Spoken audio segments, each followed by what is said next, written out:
in your eyes now, but I know there's always a way.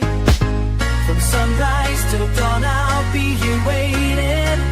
From sunrise till dawn, I'll never stop. I'll fix you up, make everything much smoother again. I'll fix you up, from sunrise till dawn, my friend. I'll fix you up, with these hands and heart so true. I'll fix you up, Daniel, I'll fix you up.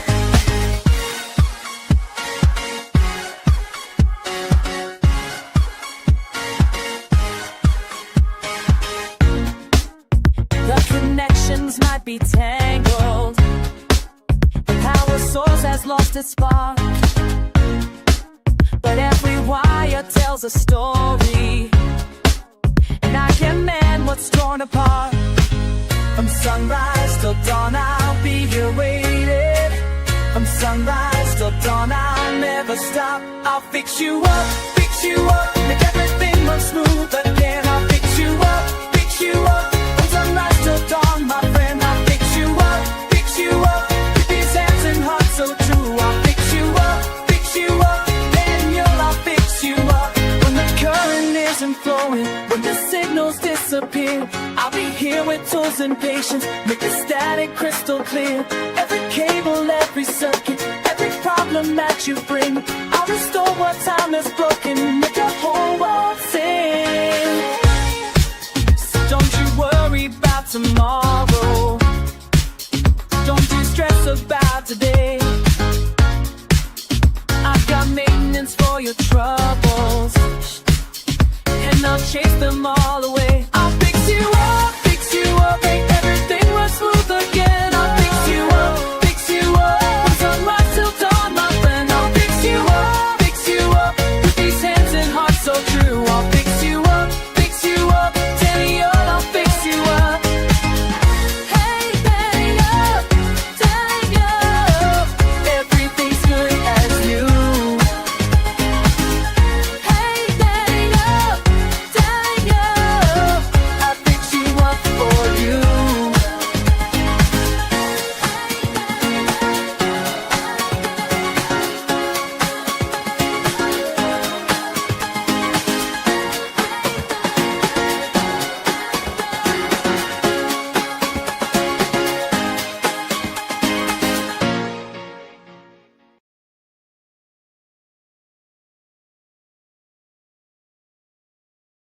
All right, welcome to the show. Today is Thursday, which is Judge Jeffrey Middleton. I like this guy. I really have a lot of respect for this guy. So yeah, I'm in and out of the chat because I have to watch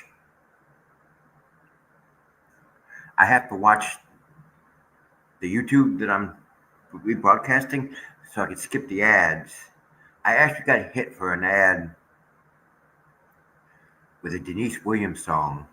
I was able to edit it so it didn't give me a copyright strike. They copyright struck me for it. YouTube does not like music. I'm telling you what. That's why the music and everything on here is courtesy of Musalady.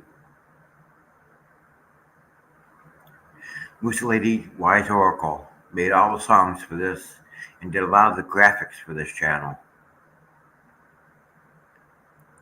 So let's get started with Judge Middleton.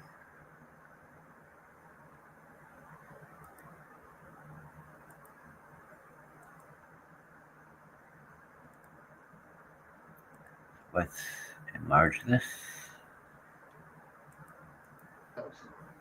Mr. Smith is here with his lawyer, Jordan Hard, also present as his probation agent, Autumn Kiefer. Mr. Smith was placed on probation in a very contentious case.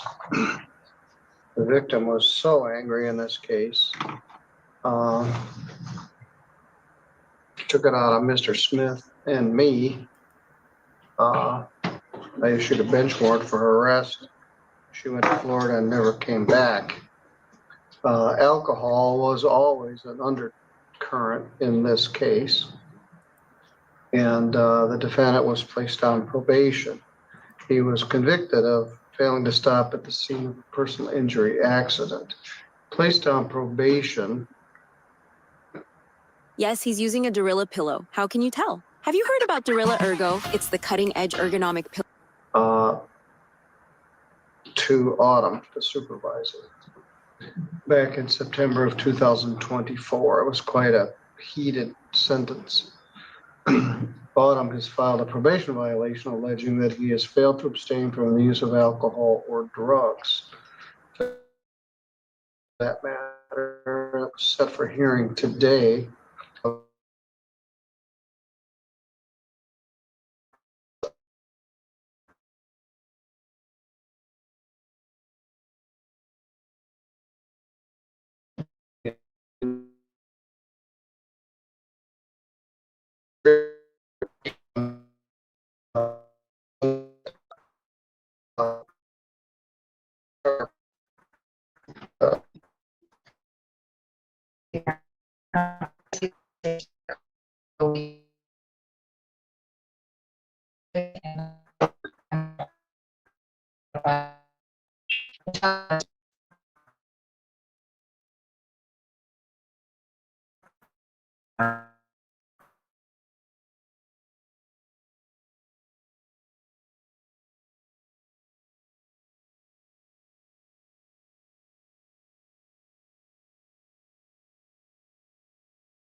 Going to make an admission today. I did advise him of Ms. Keeper's recommendation and what I would be asking the court to impose as part of the sanction today, but we are ready to proceed with an admission. All right. Mr. Smith, you were placed on probation and it was a condition of your probation that you not use alcohol. And apparently you continue to use it and we continue to struggle. So you have a right to have a hearing on that. Would have to be proven beyond a preponderance that you violated in terms of your probation. We're prepared to proceed with that. But however, you can also just admit and acknowledge that you violated the probation, and then we'll figure out what we want to do now. We are all of the opinion that you don't want to be on probation anymore and would like this to be over. So, do you understand you have a right to have a hearing regarding this violation? Yes, sir. And by giving that right up, you'll be giving up the right to have a hearing and the right to be presumed guilty, at least by a preponderance of evidence. Yes, sir. All right. Now, the report that you were placed on probation in September, and we've been struggling all along. You're positive January 25th, February 4th of 25, May 9th of 25, May 12th of 25. We'd had a previous PV, and so let's just go to May. On May, sometime in May of this year, did you consume alcohol in violation of the terms of your probation? I'm not sure. Well, you tested positive on May 9 and May 12. Yes. What's your alcohol of choice? Vodka. With what? Nothing. I just have a couple shots from my nerves, sir. Yeah, well, that's multiple red flags.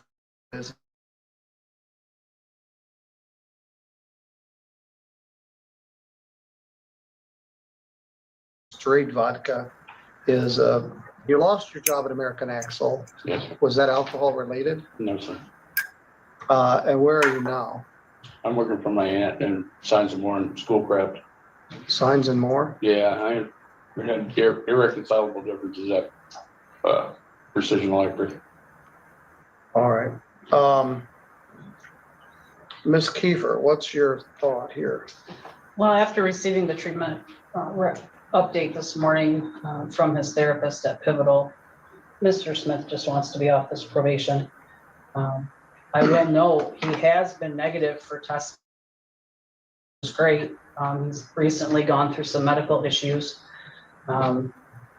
we just need to be done with this probation. Initially, I recommended 2 days in jail. I would just wipe the remaining fines, be done. He hasn't completely paid his fine and costs. No, not totally. There's still $440 left. He paid $165. All right. Jordan, what's your thought here? Thank you, Your Honor. In talking to Mr. Smith, it does sound like he's of the opinion that probation is not really of a benefit to him right now. As Ms. Kiefer indicated, he has in a report been complying. He reports he's attending, treatment as he should. He does have some health issues right now, which make his ability to pay on those fines and costs somewhat difficult, but if a payment plan was afforded to him, he would be able to comply with that.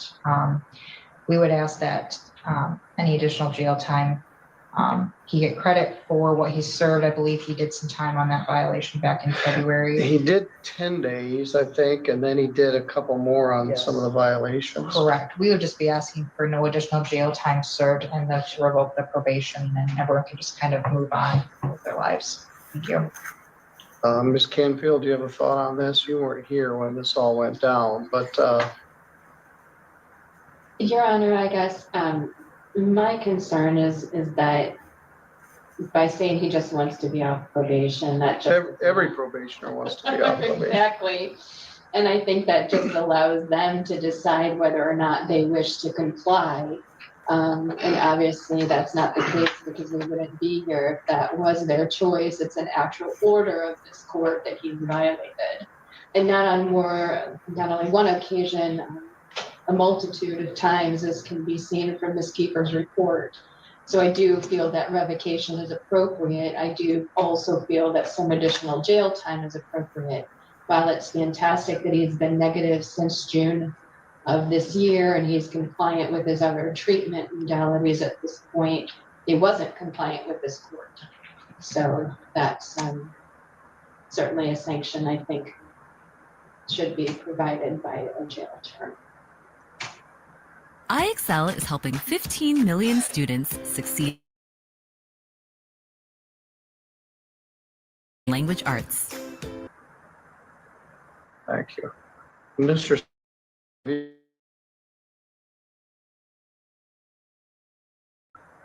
No, sir. I'm just sorry. I violated. Well, you were there. The victim was so angry about all the ramifications of this and contends that she had life-altering, continuing injuries as a result of this. Your alcohol use was downplayed. She felt that alcohol was a big factor in this. It wasn't, sir. Well, it was just sort of an afterthought in the police report, and I don't think they even did a test. They did. Did at they? my house. Yeah, on Blue Zeros. All right. When they came from the police report. Okay. Anyway, alcohol was an issue, and obviously it was an issue because you were unable to comply with the terms. You also, between September and now, have only paid $160 towards your fines and costs. You know, white a couple stints. I think it was one stint, sir. All right, I think you've done 12.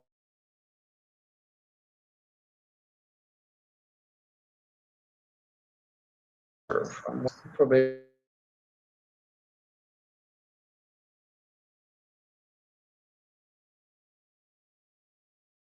Your Honor, with his medical, can we schedule those days out? This case comes to an end. There was never a good solution. I understand there was some sort of a resolution of a civil case. The complaining witness has relocated to another state, and this matter's closed. I want you to go with Autumn, and she'll schedule when you're going to do that additional jail time. Thank you, Your Honor. Thank you, Your Honor. Thank you, sir. Okay.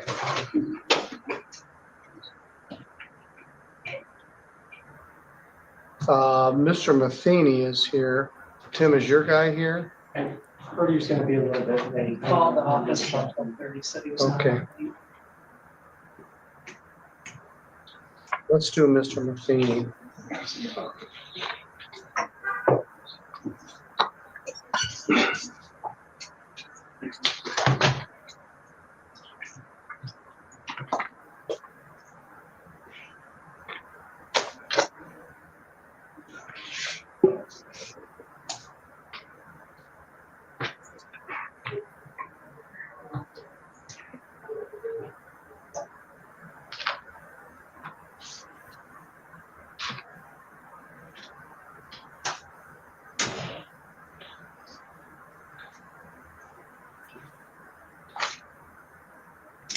This is another probation violation and another probationer that I think would just soon get this over with, doesn't wish to be on a probation.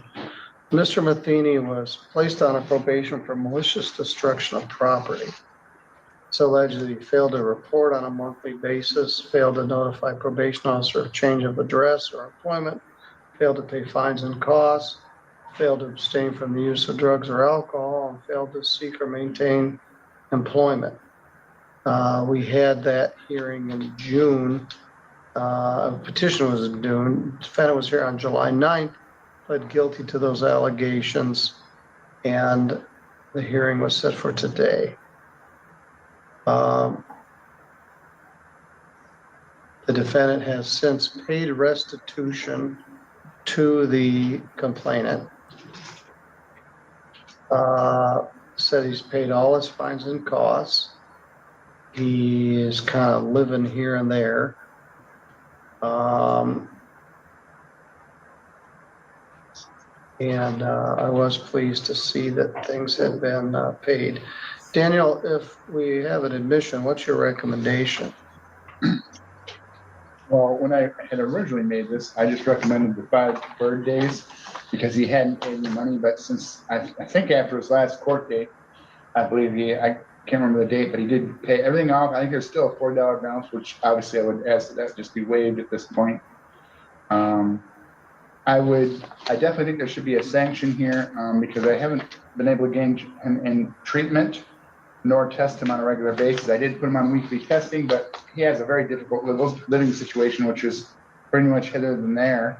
I would probably just ask the court to consider maybe 2 or 3 days in jail and be done with probation at this point. All right. Mr. Paul Gibson is here with the defendant. Mr. Gibson, what does your client wish to do? He indicates that he will admit that he is in violation of his probation. And as far as sentencing, he's asking the court to consider credit for time served and fines and costs. The body scanner reveals the brutal truth about your body that your regular scale will never tell you. For weeks. All right, Mr. Matheny. This is a strange case I'll talk about a little bit. You've been struggling. You've been appropriate with me. I've known you before this and then in the course of this. Are you working at Precision Wire? Right now? Yes, sir. All right, good. Are you missing work right now? Yes, sir. How long have you been there? Just a week.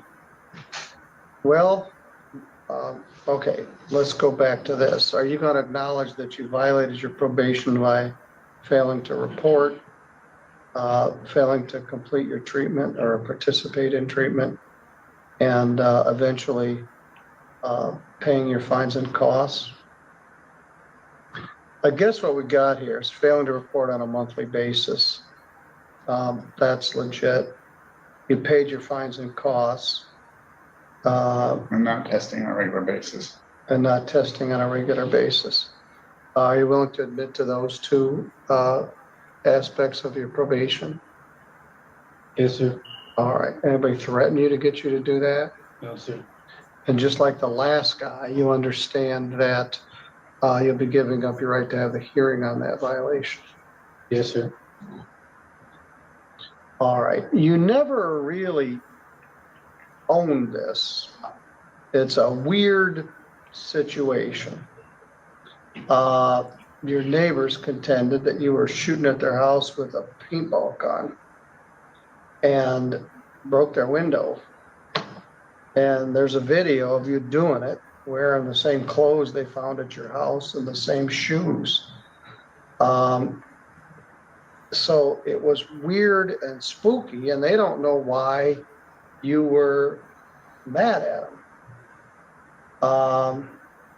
You don't live there anymore. I don't think your mom lives there anymore either. Did she move also? No, sir. She's still there, Correct. but you're not living there. No, sir. So there's an underlying mental health issue that your mom is concerned about. Tim, your client just came in. And I'm concerned about. I remember when you were in school, I talked about your brothers. I confused you with your brother.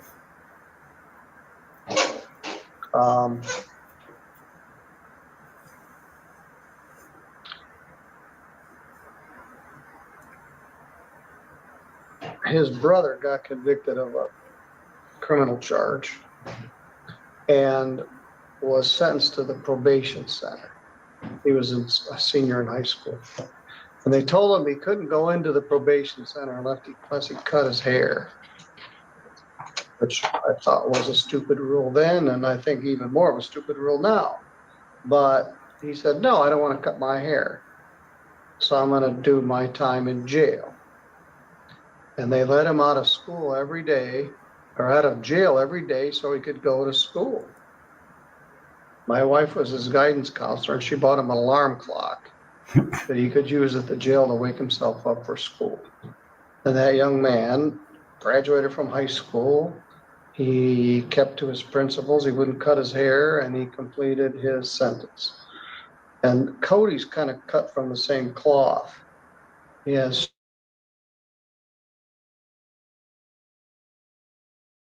things about things, what he thinks is right and what he thinks is, and but there's something going on that none of us have really gotten a handle on. So let me ask you a couple questions, Mr. Matheny. You're working at Precision Wire, and that's pretty good. And don't tell me your address, but what town are you living in? Three Rivers. Who do you live with? My brother.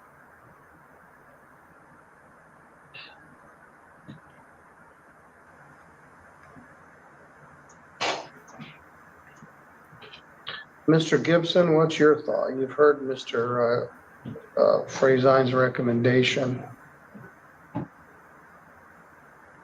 The defendant has paid, if he's paid the restitution, I think that was the number one most important thing. So there's a presumption that there shouldn't be any further jail time. And so I'm asking the court to sentence the defendant to credit for time served, but I guess in the alternative, I would just hope that if he could serve a weekend in jail and he could just schedule it around his new work schedule so he can keep his job at, I think he said he had started, where was it again? Precision Wire. Precision Wire. So I'm asking the court to, if jail time is required, then I'm asking that it allowed to be scheduled so he can not have it interfere with his employment. Well, I'm pleased that he's employed. Ms. Canfield, what's your thought here? I will give the defendant accolades for having paid off his fines and costs in the restitution, as well as being employed. However, he failed to comply with this court's orders as he's pled. And it's hard to keep a watch on someone to assist him to fully rehabilitate, particularly if he is not even testing for drugs or alcohol during the time he's purportedly on probation with the court. Once again, snubbed his nose at the court and his probation agent in failing to comply because he just didn't feel like it. So I would ask that the court follow the recommendation for a few days of additional jail. I have no objection to that being on weekends. We can maintain employment. My name is Tori Hinton. I am a certified child life specialist here at St. Jude. Mr. Matheny, I haven't solved your puzzle. You and I never got on the same wavelength. Like I said, you've been polite, respectful, and appropriate, but you're always about half a step removed back and very reserved. Is there anything else you want to tell me? What do you want to know? Well, let me ask the simplest question. How are you doing? I guess I'm doing okay. Not the greatest. Are you on any medication? I am. All right. One of the issues is you're depressed. Life isn't always wonderful and great, and sometimes it's hard. And you've had some struggles.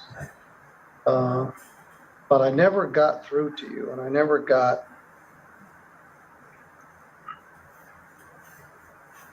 what I'd hoped to have some sort of a breakthrough. Maybe I'm just unrealistic. Mr. Gibson indicated there's a presumption that there isn't any jail on many offenses. However, in this case, you were in jail for 25 days and I let you out. And I said, I'm going to hang 5 days over your head for you to comply with the terms of your probation, which then you didn't do until we put the screws to you. When did he get arrested? When the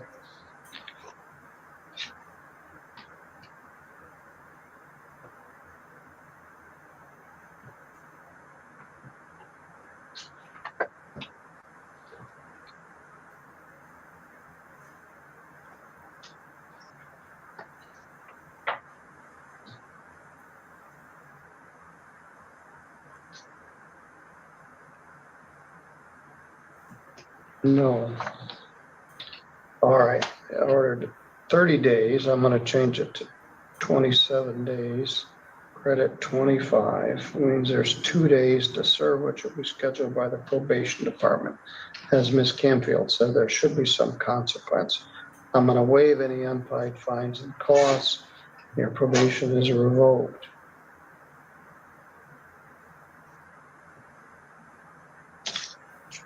As soon as you complete the jail sentence.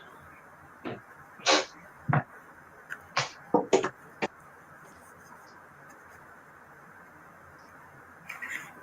don't want you to lose your job. Precision Wire seems to have trouble keeping people, but I've seen the inside of the plant. It looks like a decent place. But I'm glad you're employed. I'm going to get off your back is what it amounts to. And I hope you don't come back for a while. I wish you better. I know some guys that are similar in age and issue. I hope you don't have to come see me anymore. All right, I'm off your back. I've waived the balance of your fine and costs. Your probation is revoked as soon as you complete the jail sentence. And you have 2 days jail to do. You go with Daniel. Good luck, sir. All right, Troy Heemster was late. He did call and say he was going to be late. That's at 1. Other matters, Ms. Nickerson was here, and I'm not sure where she is. And James Jelinek, I don't know if he's here or not. So let's wait a minute. Which camera, ma'am? Here, for my house. All right, are you Rebecca? Yes. Okay.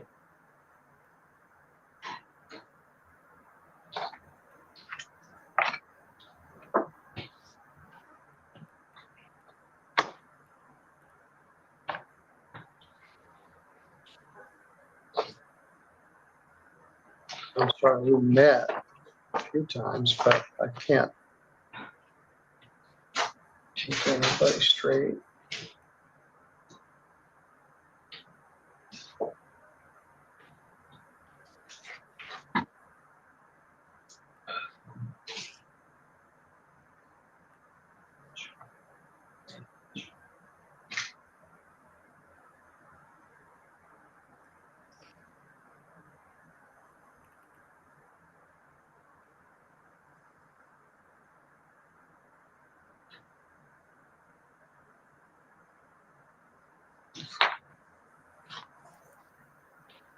What is this?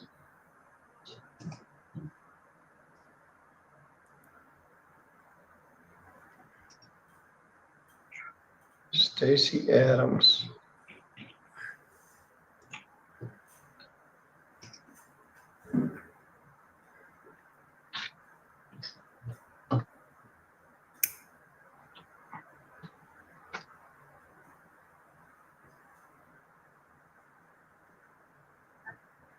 Hi, do I have a arraignment on Stacy?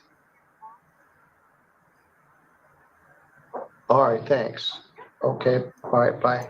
All right, Judge Patterson's got some jail arraignments. I'm not sure where the magistrate is today. I had it on my docket. A bunch of stuff. Gee whiz. 1, 2, 3, 4, 5, 6, 7. Sorry, Judge P. The parties are here from the village on Nickerson. Just to see how I want to proceed. How are we doing there? Are things good or not good? Not good? Not good. All right, let's finish the other matter first. Yeah, I've got the dump trailer coming in this weekend. All right, we'll for get, the stuff that's in the back. all right, we'll get to you here in a minute. It's not your fault. This defendant was late. You're set for 1:15. Sometimes the schedulers get optimistic on how much I can do in 15 minutes.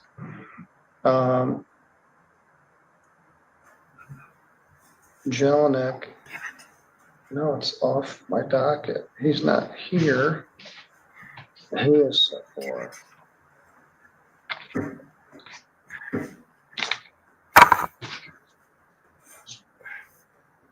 1:29.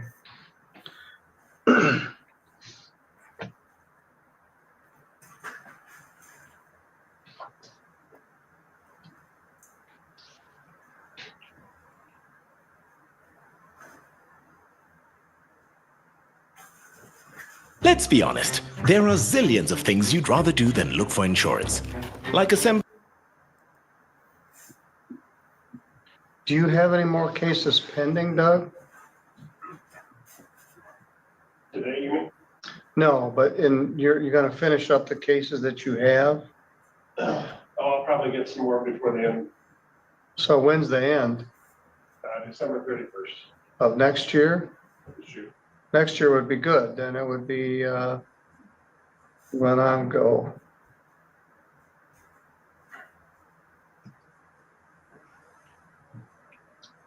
I figure with some of the things I have, I'll be here next year. So. Yes.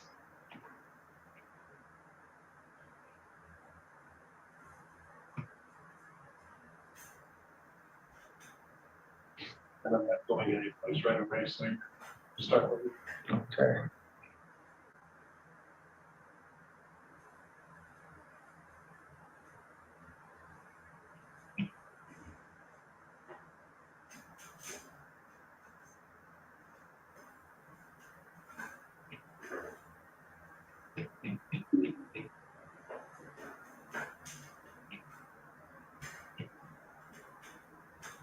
I don't have Matt Huff either.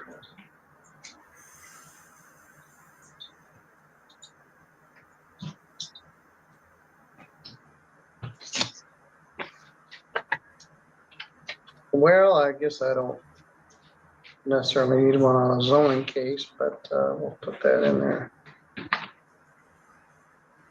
Good afternoon, Mr. Huff. Mr. Heemstra was a little bit late. He's here now. He's meeting with Tim George right now.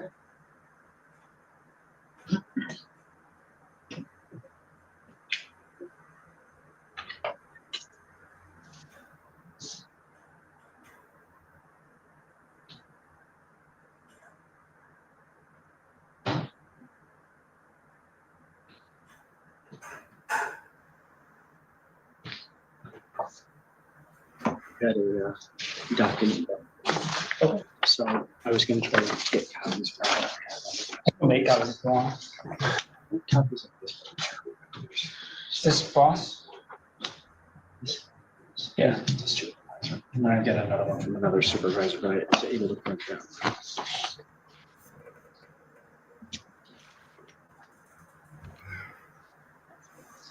Thanks. Well, thanks, Coach. Yes, thank you. We have a number of documents that we brought with him. I just want to make sure we have them. Well, Matt stopped to see me late yesterday and said out of the blue that he got a hold of the guy.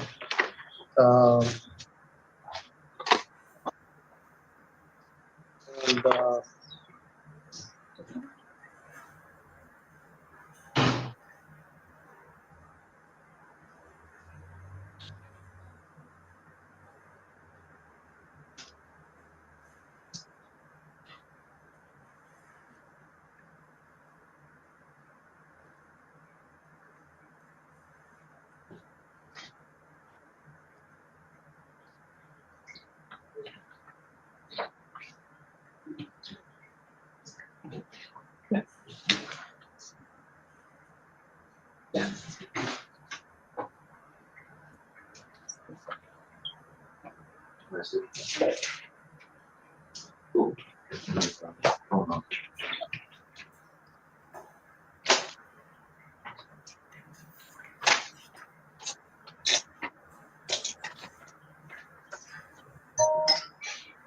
all right, we're going to address our last probation violation here.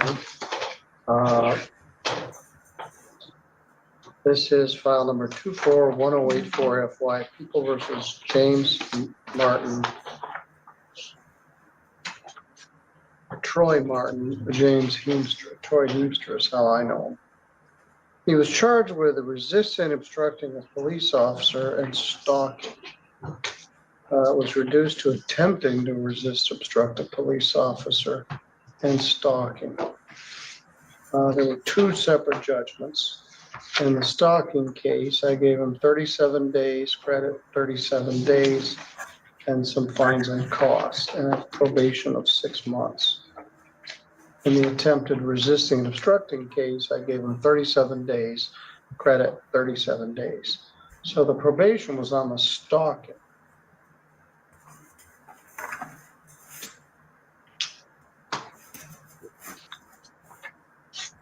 And as indicated, that was July of 2024. Well, it hasn't gone very well.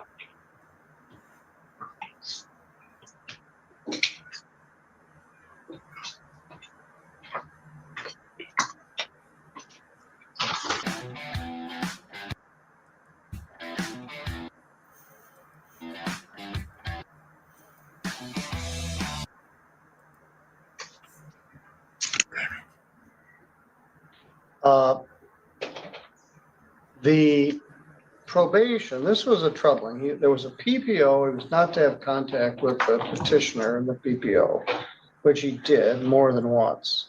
He threatened to kill him and burn her house down, and he refused to come out of the basement. So they had to get a search warrant, go in the house, find him hiding under a doily or something, and he was arrested. He did 37 days in jail. Well, I let him out of jail. There's a presumption of no jail and no probation. But this was troubling to me because he continued to violate my PPO order. I don't remember whoever's order it was. So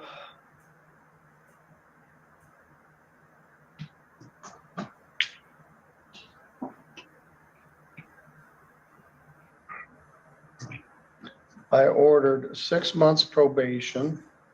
I wanted him to get some mental health counseling and substance abuse counseling and sign a release. He was going to go into an inpatient treatment program, which he did.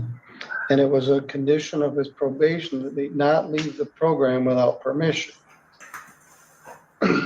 But you did. Oh. I completed. All right, well, let's Sorry, talk sorry. about that. I'm sorry. Here's what it says in the status report. Mr. James Heemstra began probation in July of 24. He reported well for the first few months. He was accepted into an inpatient program in Kalamazoo, 90-day program followed by sober living reentry plan. And I thought that was great, a great plan. Mr. Heemstra left the program and has been absconded since November of 2024. I'm recommending 90 days as a recommended jail sentence. And probation be revoked. The judgment did not have any specific any specific number of jail days held well over your head. So there was a probation violation petition filed by Mr. Huff.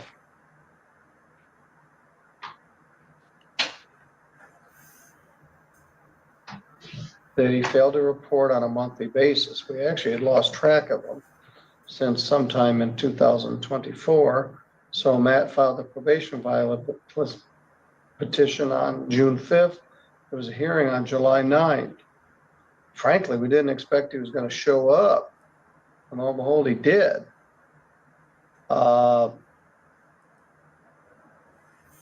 And Judge Pattison dealt with him on July, I'm not sure what happened.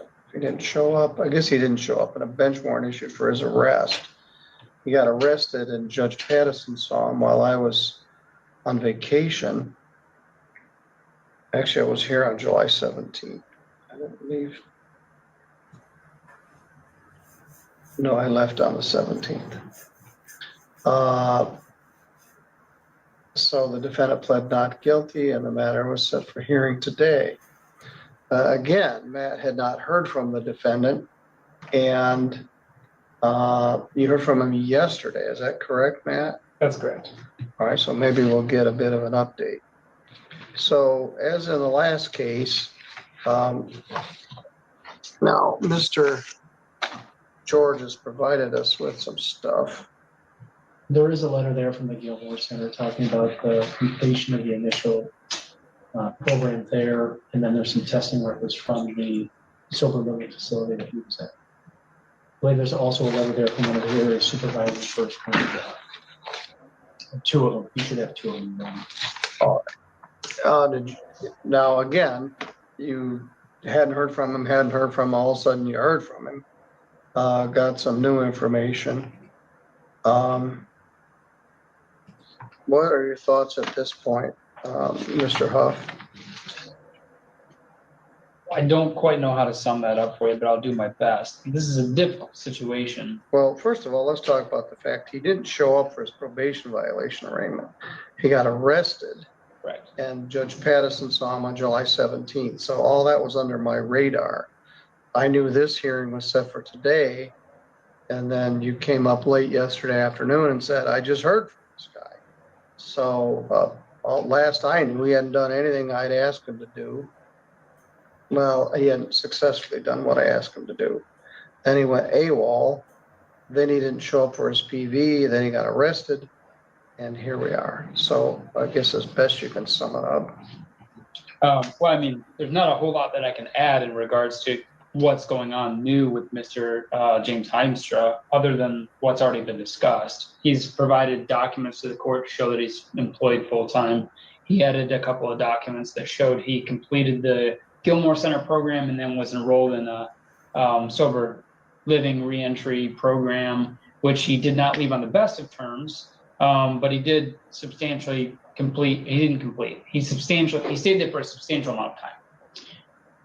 Then the probation violation arraignment went out, didn't show up, was arrested. Probation violation hearing was scheduled for today. Talked to him yesterday, got a brief synopsis of everything that's been discussed right now. Don't have a whole lot to add on catching the court up to date other than that. Well, you would recommend, I didn't have any deferred jail like I did in some of the other cases, just a 90-day jail sentence. unlike some of the defendants, he did do some positive stuff. He did treatment, he did sober living, then we just lost track of him. That's true. And I would be, I would modify my recommendation for speaking with Mr. James Heimstra, but obviously he's got to make a plea for the probation violation here today before we get to that. Well, the allegations, let's go back to square one. You were put on probation in July of 2029 for stalking. And it was scary. Threats to burn the house down, kill everybody. You're hiding in the basement. The cops have to get a search warrant, kick the door in. So I took a leap of faith and let you out of jail and put you on a probation. Then you failed to report. So the allegation is that for several months, you'd failed to report to your probation agent.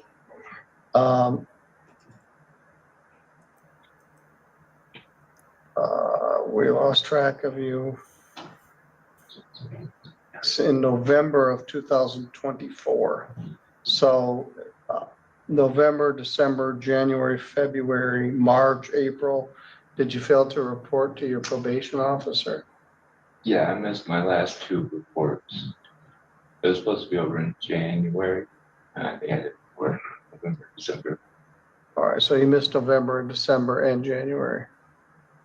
Yeah, I guess. All right, well, that is not how it works. If you abscond from probation, then when the original 6 months is up, it doesn't just expire. So anyway, I guess you went off the grid. So do you understand, by making those admissions? Okay, what's the next problem? Solve for X, where X equals better grades and more confidence. You're giving up your right to have a probation violation hearing. Understand? All right, yeah, if that was the way it worked, you're on a 12-month probation. You stop reporting in June.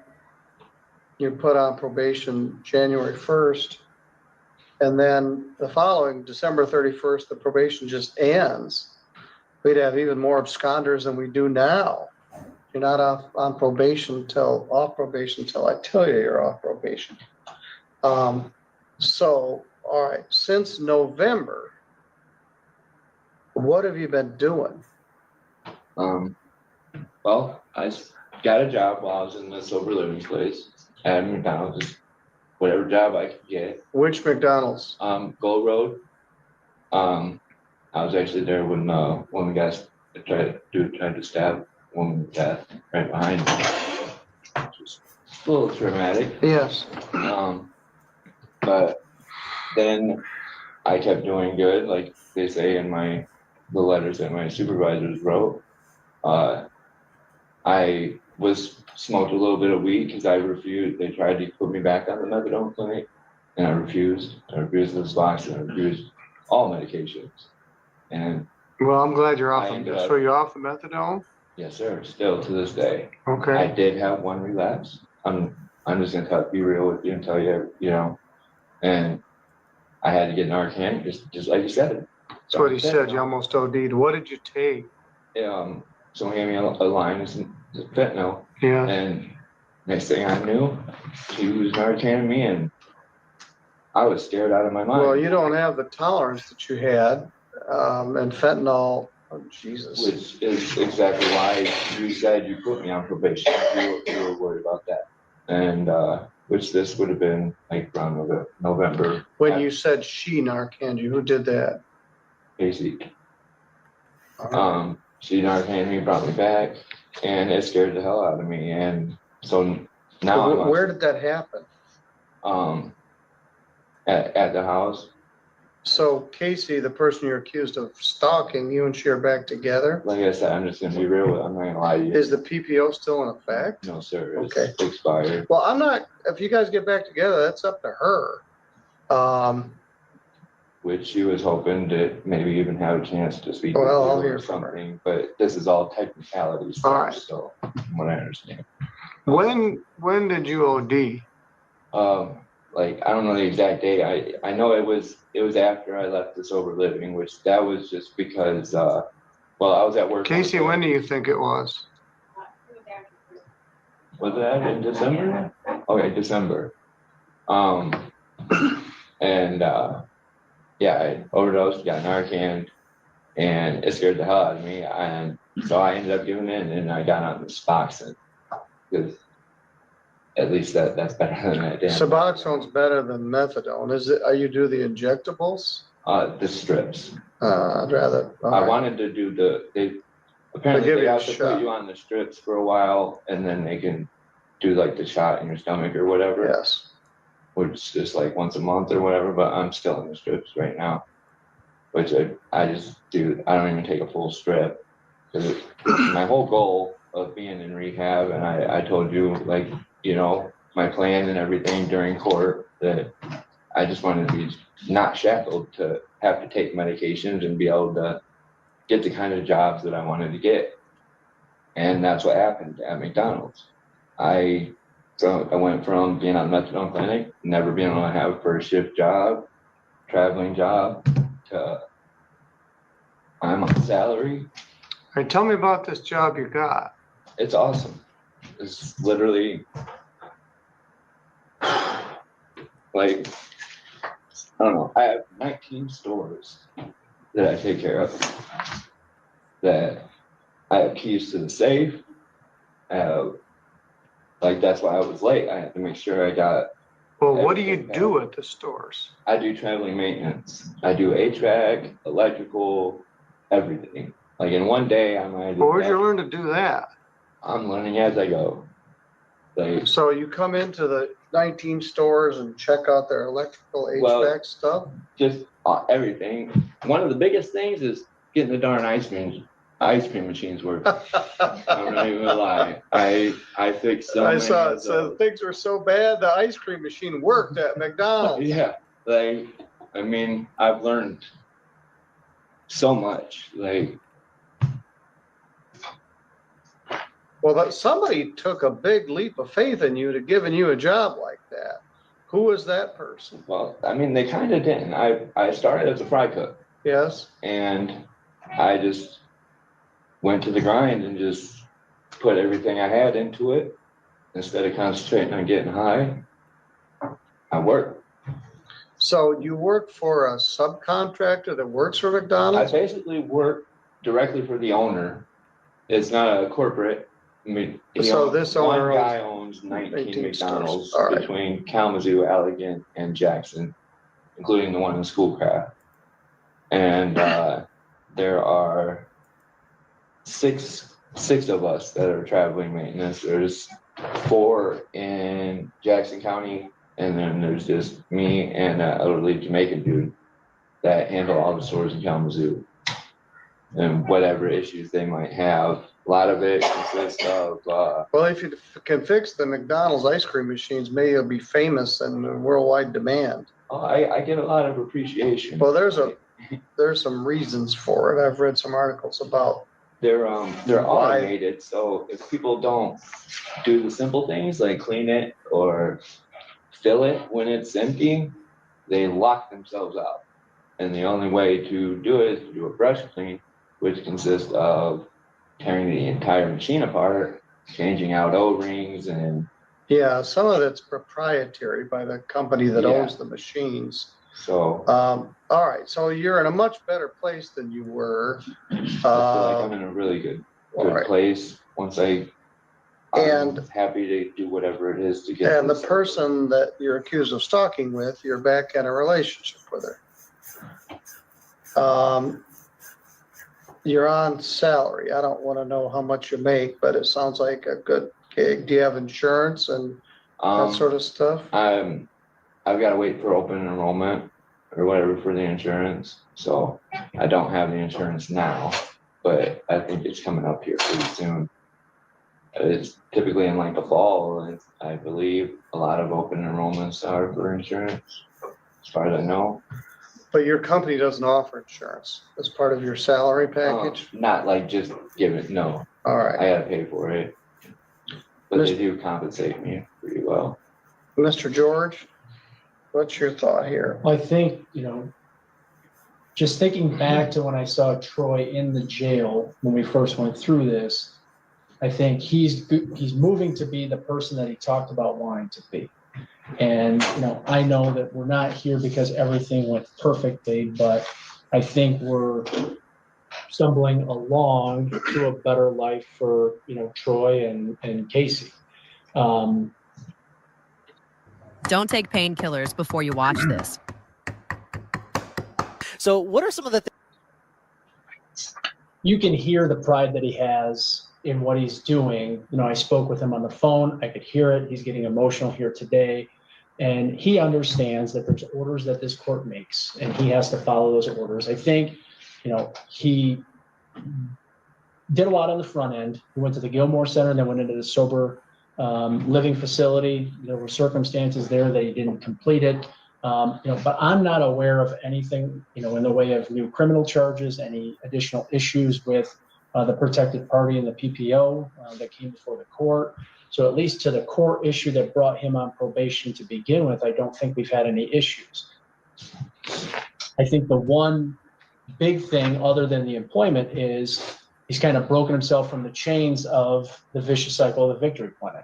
I know that was one of the big concerns this court had, was to get him out of that cycle of just staying on that methadone and just becoming a repeat customer.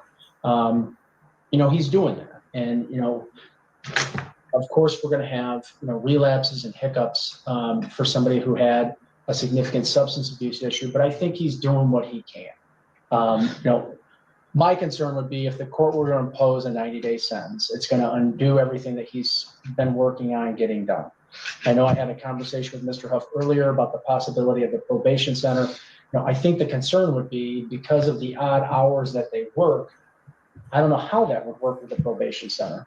We would ask the court to consider if there was a jail sanction that was going to be, part of this, is that he would be able to schedule that. He's already talked to his supervisors about, hey, if I've got to do jail and it's going to be, scheduled, we can make those arrangements. So I would just ask the court to consider, what he has done. While it hasn't been perfect, I think it's been substantial, and I think it's really made a change in his life, and I think he's pointing in the right direction. Ms. Camfield, again, all these cases are new to you, but pretty soon these will be your cases. But do you have any thoughts on this one? Well, I've read the original police report and share the concerns that the court has already stated on the record. Albeit that they're back into a relationship now, it doesn't negate the behavior that led to the actual conviction. I presume some of it may have been explained perhaps by an addiction, although not excused by it, certainly. And I'm glad that he did go through rehabilitation and he's seeking all the modalities for treatment that would preclude him from being on another drug other than Suboxone to stay off of the one that he has the addiction to. He's obviously been scared and frightened for his life, having to have Narcan to save it. But again, I share the same position each time. When we have an order of the court, it is to be followed. You can't just do part of it or some of it and then ignore the rest because you choose to. Hold on.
to, or you have a relapse. Take accountability. When you have your relapse, call your agent, say, hey, I messed up, I relapsed, let's get me back on track. And he didn't do that. So I would ask that the court do some type of an incarceration sanction, and certainly not impose to him being at the center where he can have work release or something of that nature. Tether's probably not going to work because of the amount that he travels for work. So I don't think that that's an option, but a sanction is appropriate for the amount of time that he was gone in such a serious offense. Slow down, honey. Too fast, Trevor, too fast. I know what I'm doing, Mom. Ah, a new driver. Yeah, I'm a little. All right. Mr. James Heemstra, are you still at the Fisher Street? Is that Flower Field? Moore Park. Oh, we're at the Moore Park address. Okay. Are you still there? Whose house is that? Technically, her dad owns the house, but we were buying it. We're buying it. All right. Ms. Fenwick, you're here. Why don't you come up to the podium? Right here.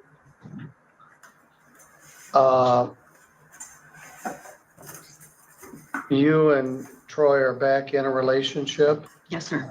You're living in the house again in Yes. Moore Park? Yes. It's your dad's house? Yes. Who else lives there? Just me and Troy. Are you working someplace? Not currently. And he got out of the 90-day program, left sober living at some point, and at some point after Christmas, OD'd. How's it been going since then? Really good. He's doing really good. He's When did you drop the PPO? I didn't actually get a chance to drop it. It expired. My car broke down, so I never got to. When did it expire?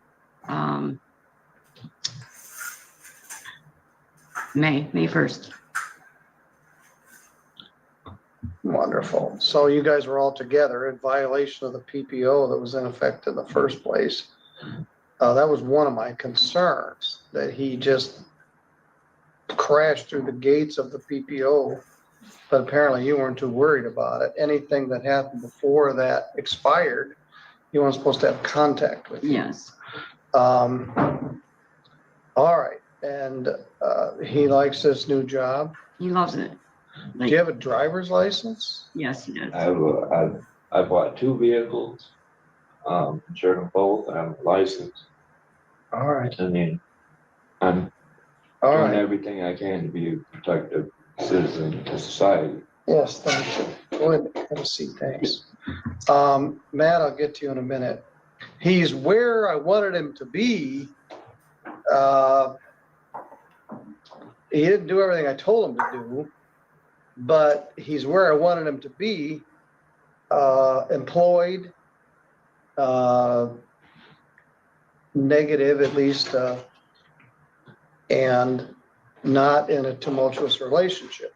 I am concerned that they both blew off the PPO for months. What he's really accused of here, he didn't do that terrible of a job on his probation. He went into residential treatment for 90 days. He did sober living after that. Now he left under unclear circumstances, but his sin here is not reporting. That's what his probation violation is, not reporting. Not using drugs, not failing to comply with treatment, not a new criminal offense, failing to report. So he reported in July, August, September, and October. And then somewhere in November, he split. He thought that probation would just expire by its own terms in January. So he missed November, December, January, then went AWOL. Why didn't you show up for your PV hearing in July? I didn't remember. The last address they had was the sober living. I'm assuming I never got any paperwork from the I'm court. betting $10 it went to Fisher Street. Let's take a look. I didn't get anything there, I don't think. I mean, I didn't personally receive it. And, All right, how did you get arrested later in July? You went in front of Judge Pattison. I was helping somebody move. They needed help moving some stuff. They wanted me to bring them like a bag of ice and stuff. And which I guess somebody, I don't really know the people that much. She knew them, someone that lived down the street. Somebody got arrested, I guess, and their house was vacant. They had all their stuff in it, and they wanted somebody to get their stuff out, which the officers that were there, somebody else, like a neighbor, called them, from what I understand. Well, that's all really sketchy. And Where were you when you got arrested in July? it was way out in the country. I don't know what road it was. Johnson? Yeah, where the Dollar General is at. Johnson Road. Which the officers verified that they had permission. They actually called the jail and asked the person, you know, if that's what they wanted, and they said, yeah, and my name got ran. I was just sitting in the van, and my name got ran as a result of it. No, you're right. They sent a notice to Schaefer Street in Kalamazoo.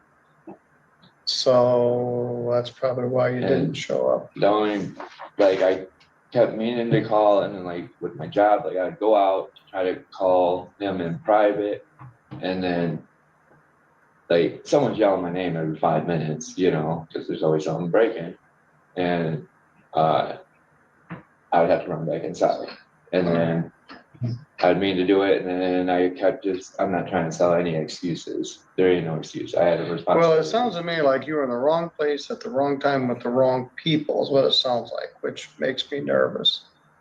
So Matt, now that we know more, when you first made the recommendation, you didn't know where he was, what he was doing, what his status was. Now that we talked about this late yesterday, it's like, well, I don't know what the answer is. So what's your recommendation? Well, frankly, Who's coming in the driveway?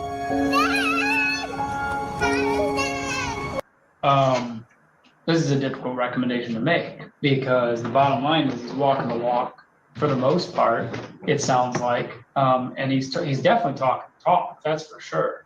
He's got somebody here to speak on his behalf. We've got paperwork in front of us. Yes, he was unsuccessfully discharged from the Sober Recovery Center or the Sober Recovery Program through the place where he went to his initial rehab stay. But I did the tally there. He was essentially in treatment for 90 days, roughly, from July of last year to the end of October of last year. My biggest concern, and I told Troy this yesterday on the phone, is when there's a gap of we don't know, there's no contact being made. I have no idea what's going on in that bubble. I think a lot of the stuff he's talking about, the good stuff, that definitely happened and is happening now. He even was extremely clear and transparent regarding some of his substance abuse creeping back into his life too. So that was a part of that unknown period as well, where we don't really have that clear picture. Typically, in my experience, and this isn't, again, I told Troy this yesterday, this isn't always the case. But if someone's not reporting on probation, it's usually because there's something going on. They're not quite 100% there, and they're afraid that there's going to be some sort of ramification they're going to have to face. They're going to get called into drug and alcohol testing, whatever it might be.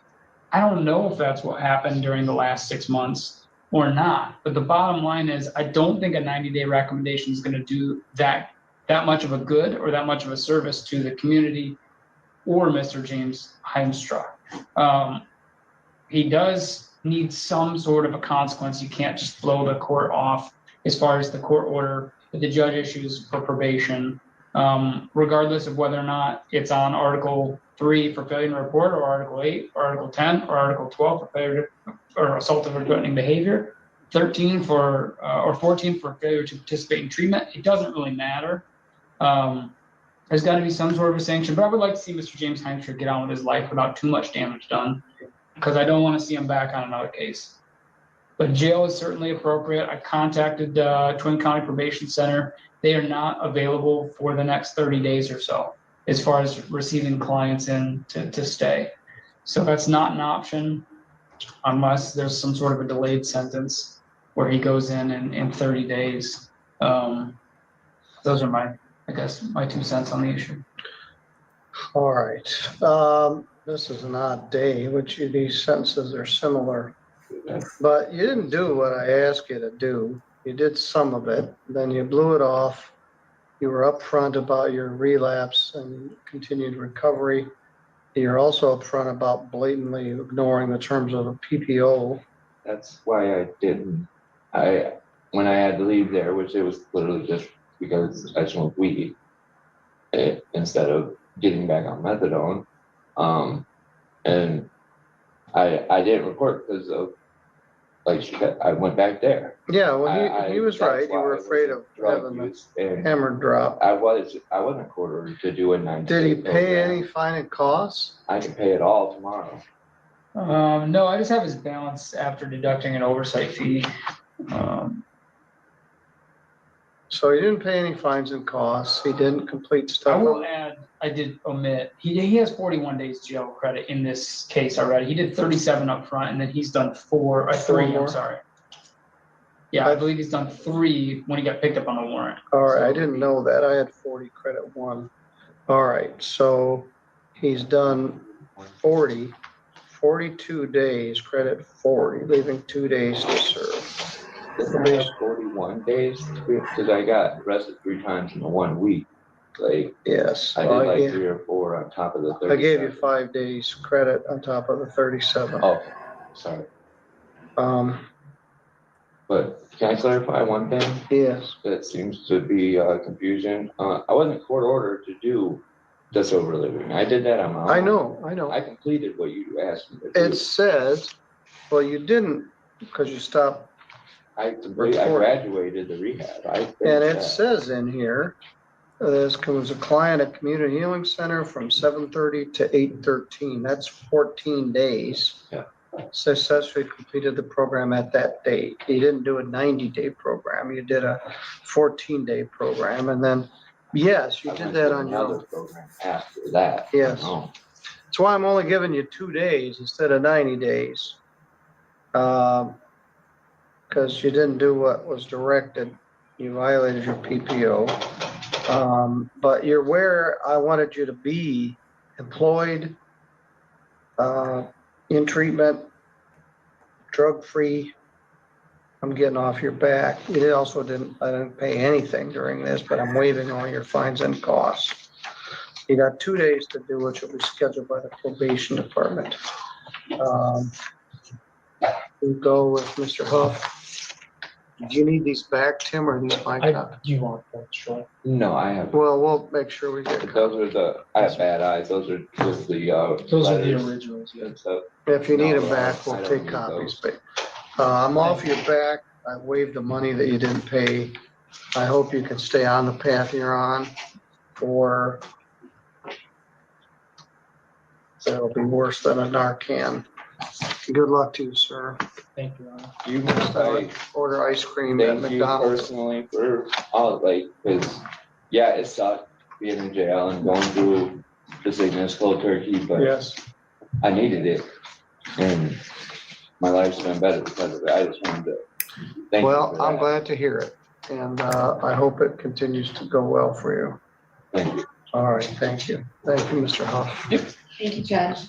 All right, we're gonna switch gears here. I'm gonna stay right in the chair. I'm gonna start the live stream and restart it. These are mine. All right, let's talk about that. Judge.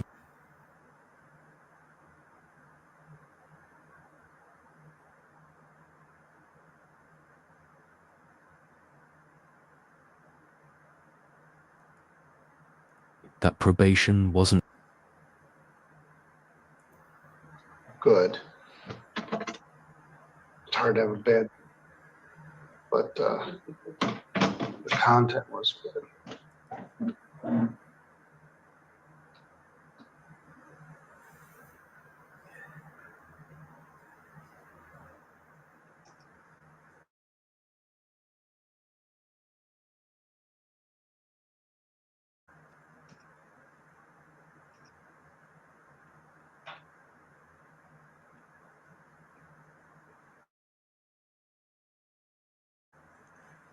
Good morning, everyone.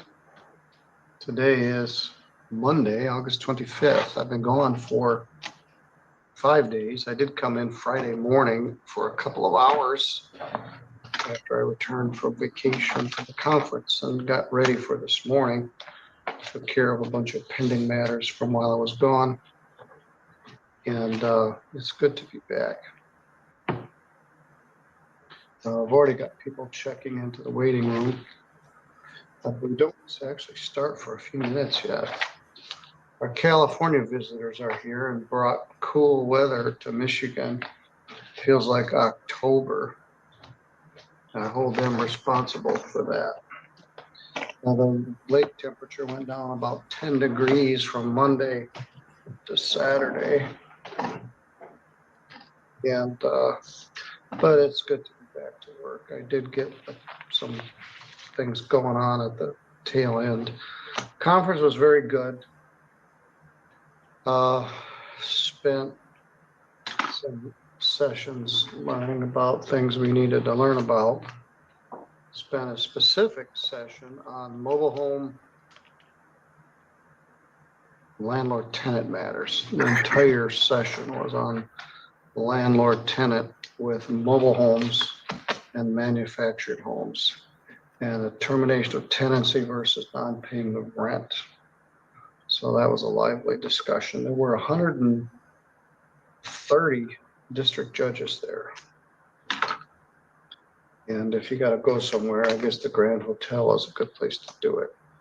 That would be my third trip to Mackinac Island this year. I think that's probably going to be enough for 1 year.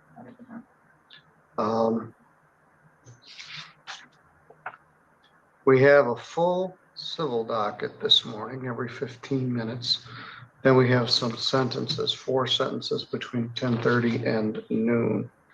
Then we have a full landlord-tenant docket and some small claims this afternoon. So, yeah, I think it's getting cool everywhere. But people that don't like the hot weather are pleased to have this. The economy here in St. Joseph County goes on an uptick when our visitors come because they patronize all of our local restaurants and establishments and make things better. Yes, every county, all 83 Michigan counties are represented at our district judge conference, although not every single county counts. There's 215 district judges and 130 were in attendance. It's not mandatory that you go. This is a voluntary association. All right, let's see what else we got here. It is time to get back to work. I have somebody in the waiting room, Heather Hooley, and I'm not sure she needs to be there.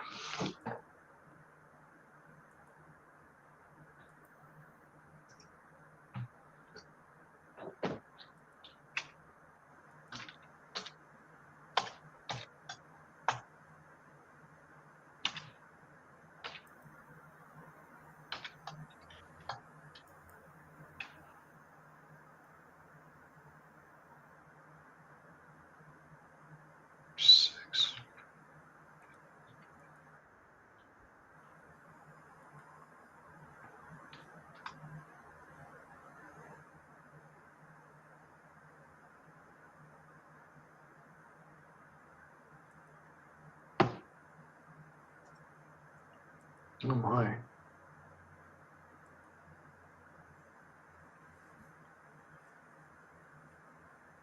Lots of people saying good morning, and thank you all for that, but I gotta get to work. Oh, sorry, I didn't get in that swimming pool once. I'm sorry to hear that. But jump in it tomorrow. All right, I have to shut this off to bring this lady in here.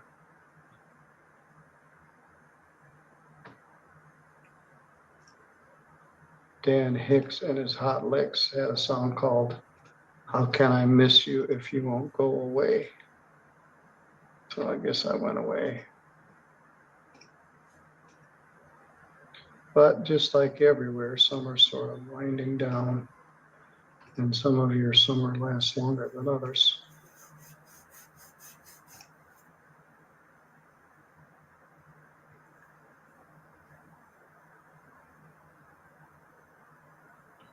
Good morning, Miss Hooley. Good I don't morning. have you on the docket this morning. Which case are you here on?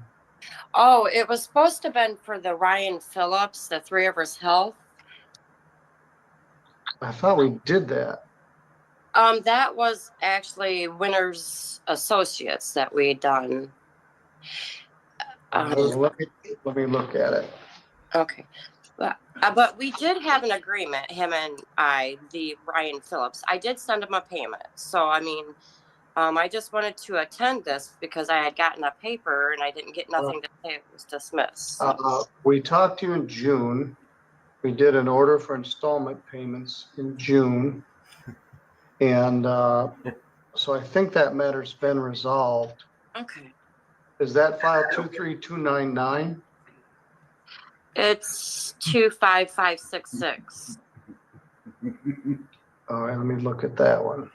Okay. 6. Consent judgment entered. 8/5 continued. Oh, it continued to 8/25 at 8:30. It must have, I've been gone for a week. So it is 8:30. Mr. Cox isn't here.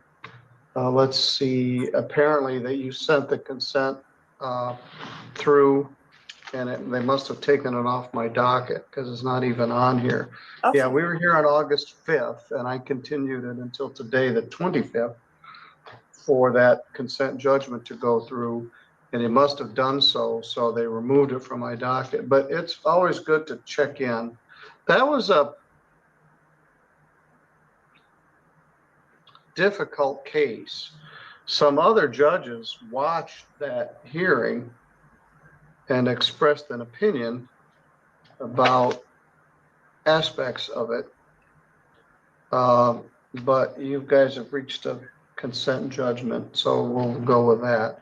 So you're here. That thing must have gone through and they took it off the docket. So you can go on with the rest of your morning. Thank you. You're welcome. Thank you. All right, we are not on the record. That was good. We started at 8:30 because her case was set for 8:30. When I left last week, I thought I had an 8:30 case. So I logged in at 8:30 and I realized it's been removed. So now we don't have anything until 8:45. So we're going to have some dead air here. The world's most boringest live stream. Judge Pattison was busy last week while I was gone, and I appreciate him taking care of business while I was at the conference. Judge Stutzman's conference overlapped mine. So the circuit judges were at the Grand Hotel.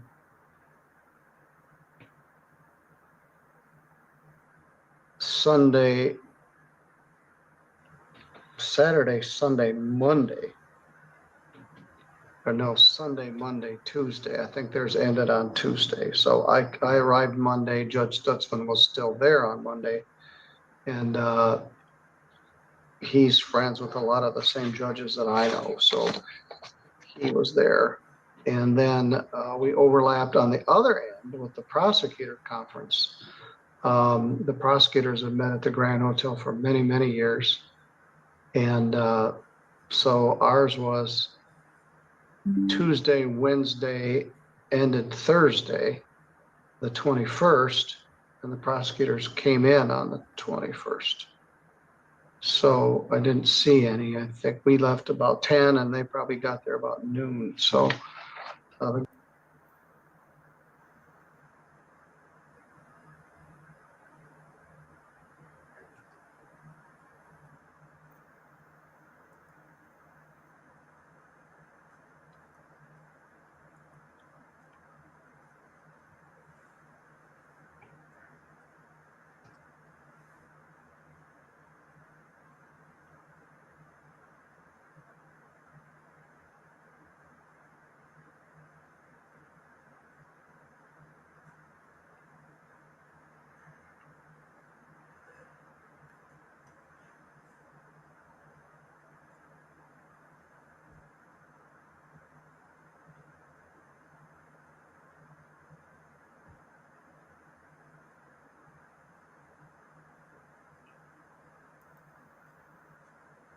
Apologies, I'm present.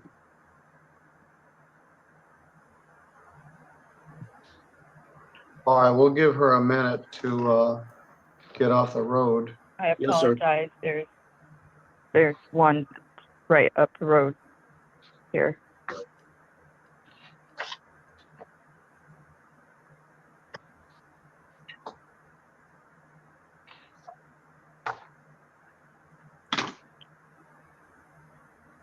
Here.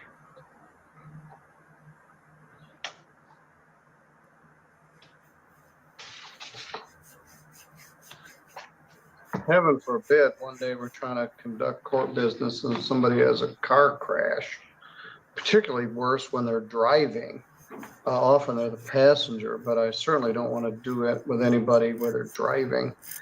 And the Zoom is certainly convenient for people. They don't have to come to court or miss work, but I don't want it to be such a minor thing that they can do it while they're driving their car by telephone. There is some import to this. Yes, sir, I understand. I deeply apologize. I didn't want to be late. I understand. How far are you from work? I'm parking right now. At your work? No. All right. Well, let's talk about this case. This is file number 2534GC. It's entitled Community Hospital of Bremen versus Samantha Troyer. The file number is, as I said, 2534GC. The amount at issue is $3,523.40. They had some trouble actually serving the defendant, but ultimately they got her served with a second summons. She filed a letter back in May, which we accepted as an answer, essentially detailing your family's medical struggles and a lot of, and you're trying to make your way in the world. One of the issues in a civil case like this is the fact that you don't have any money is not a defense to the fact that you owe money. And the debt is not humongous. That wasn't a word until maybe the 50s. The debt is not overwhelming, but it is substantial if you don't have any money. So what I normally would do in these cases is allow you an opportunity to speak privately with the attorney, what's called a breakout room, and see whether you can come to some sort of a accord or agreement. Is that acceptable to you, Ms. Troyer? Yes, sir. Is it acceptable to you, Mr. Bartlett? Yes, sir. Thank you. All right, well, let me see if I can accomplish this. Sometimes it's hard to do when they're here by telephone only, but hopefully she will go automatically into the breakout room and you guys can discuss their options. Thank you. I'll be right here contemplating the nature of the universe while you guys. Good luck with that, Your Honor. Okay, all right, I'll work. I've been working on that for 24 years or more, 69 and a half years.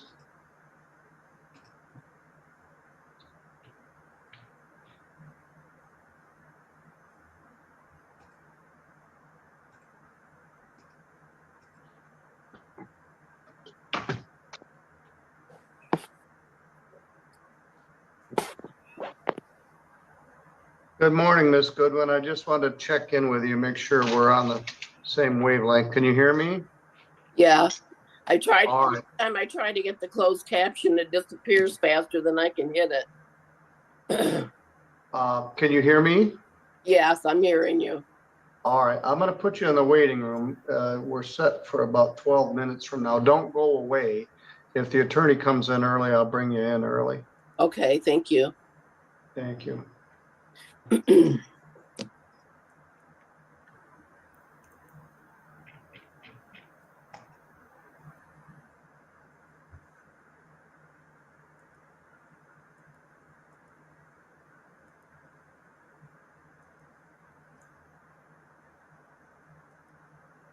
Yes, we had in our May judicial conference. In fact, the whole focus of the conference was AI and the judiciary and AI and the law, and it's going to dramatically change things.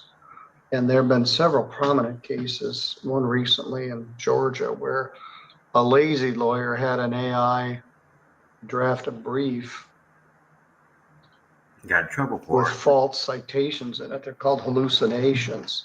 There was a prominent federal case in district court where the judge issued an opinion which was full of false citations. So the judge had clerks do it. The clerks were lazy. They didn't vet the stuff, and they published an opinion with false citations in it. Well, as AI gets better and better, that gets less common. Right now, ChatGPT can pass every state bar exam. And they're not very far away from having a perfect score on every state bar exam. And the new practice of law is not necessarily who's going to be the better lawyer, but who's the better user of artificial intelligence. I could say on this landlord-tenant issue, can you do a termination of tenancy in a mobile home for other than just cause? Write me a brief in opposition. And then you could say, all right, write me a brief with citations that says you can do it. And so then the practitioner would get these well-argued briefs and then vet them for false citations and make sure the citations are accurate, and then synthesize it into some sort of an opinion. And what could take hours and hours of research, the AI could write the brief in a half an hour. So I will be gone from this mortal bench before this takes effect, but it's going to be some profound changes in the practice of law. Bill Gates had a quote that said, we tend to overestimate how much things will change in 2 years and underestimate how much they will change in 10 years. I think this is a case of that. They argued that it's going to be as profound as the internet, as cell phones, and some other things that have fundamentally changed our society, but it's going to greatly change the practice of law. But if people are lazy and they just have, I can tell correspondence now that's written by ChatGPT. I can tell pleadings that are written by ChatGPT. And they're not necessarily incorrect. Some of the lawyers use it, and right now no one's terribly adept at it, but we'll all get better. Anyway, yes, that lawyer should be sanctioned for being lazy. Now, I put Miss Goodwin in the waiting room and I've lost her.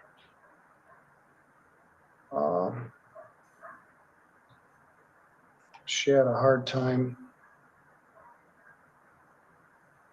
For what it's worth, we have a consent judgment we'll place on the record when we get to it. All right, here we go. It'll take me 30 seconds to Yes, sir. No problem.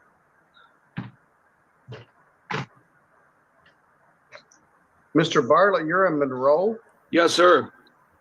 I spent some time with the Monroe judges. Okay, just recently for the conference? It's for the conference. Excellent. So Judge Eicher, Judge Brown, Judge Horkey? Yep. Yeah. Judge Brown, Judge Horkey, we're both there. Spent some time with them. Good deal. The risk of sounding sycophantic, I think we've got a really good bench. And typically for criminal defense stuff, I'm assigned to Judge Horkey's for the arraignment of the new defendants and stuff like that. So no, we've got a good bench right now.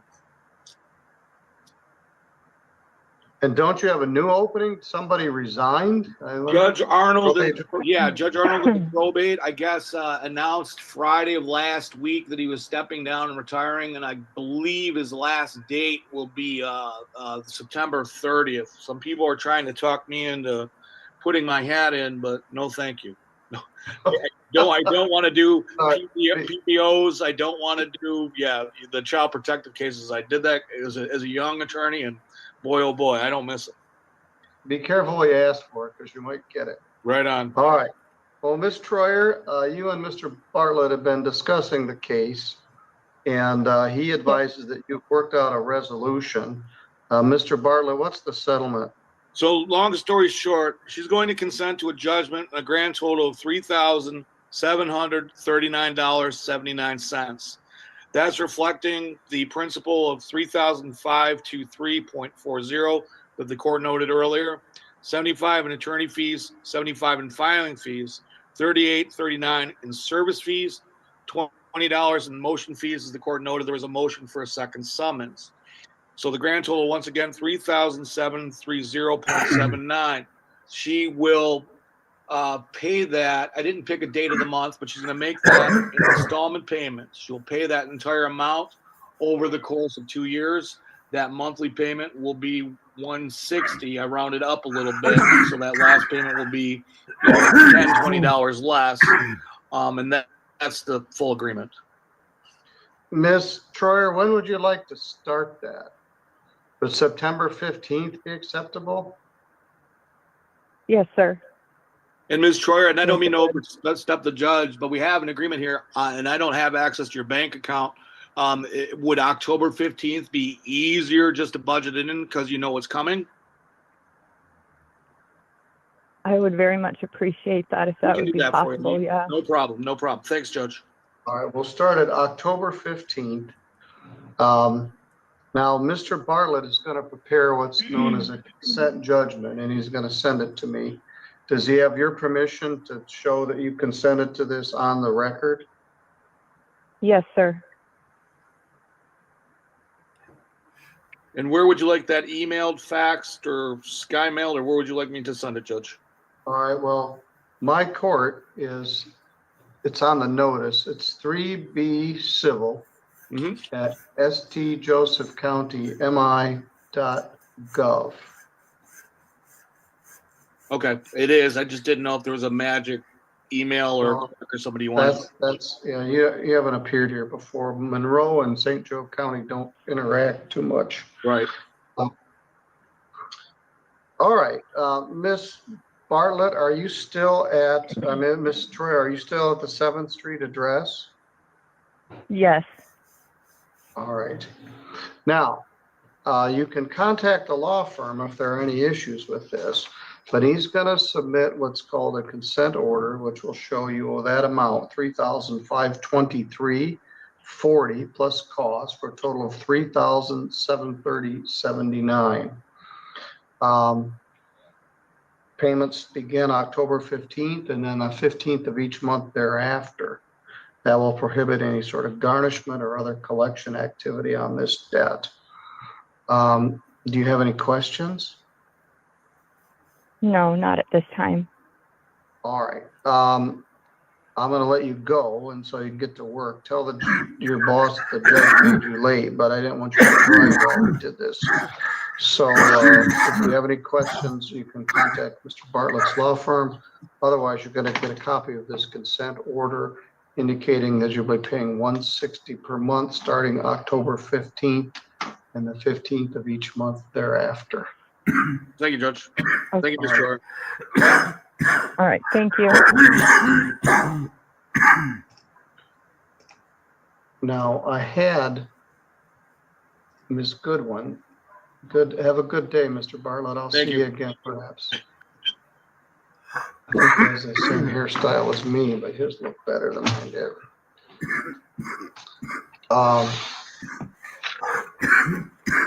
She was here. There's a lot of history in this case. There's a motion for summary disposition, and it appears to be appropriate.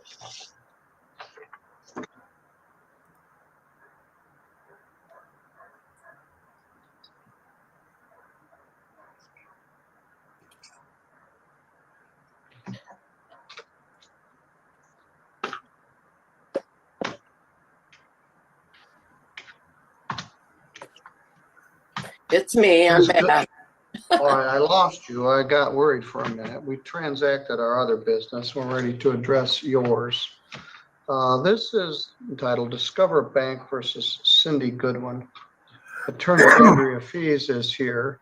She's been here before. We were here in June. And it is helpful to have the same counsel follow through with the case. Good morning, Ms. Fees. Good morning, Your Honor.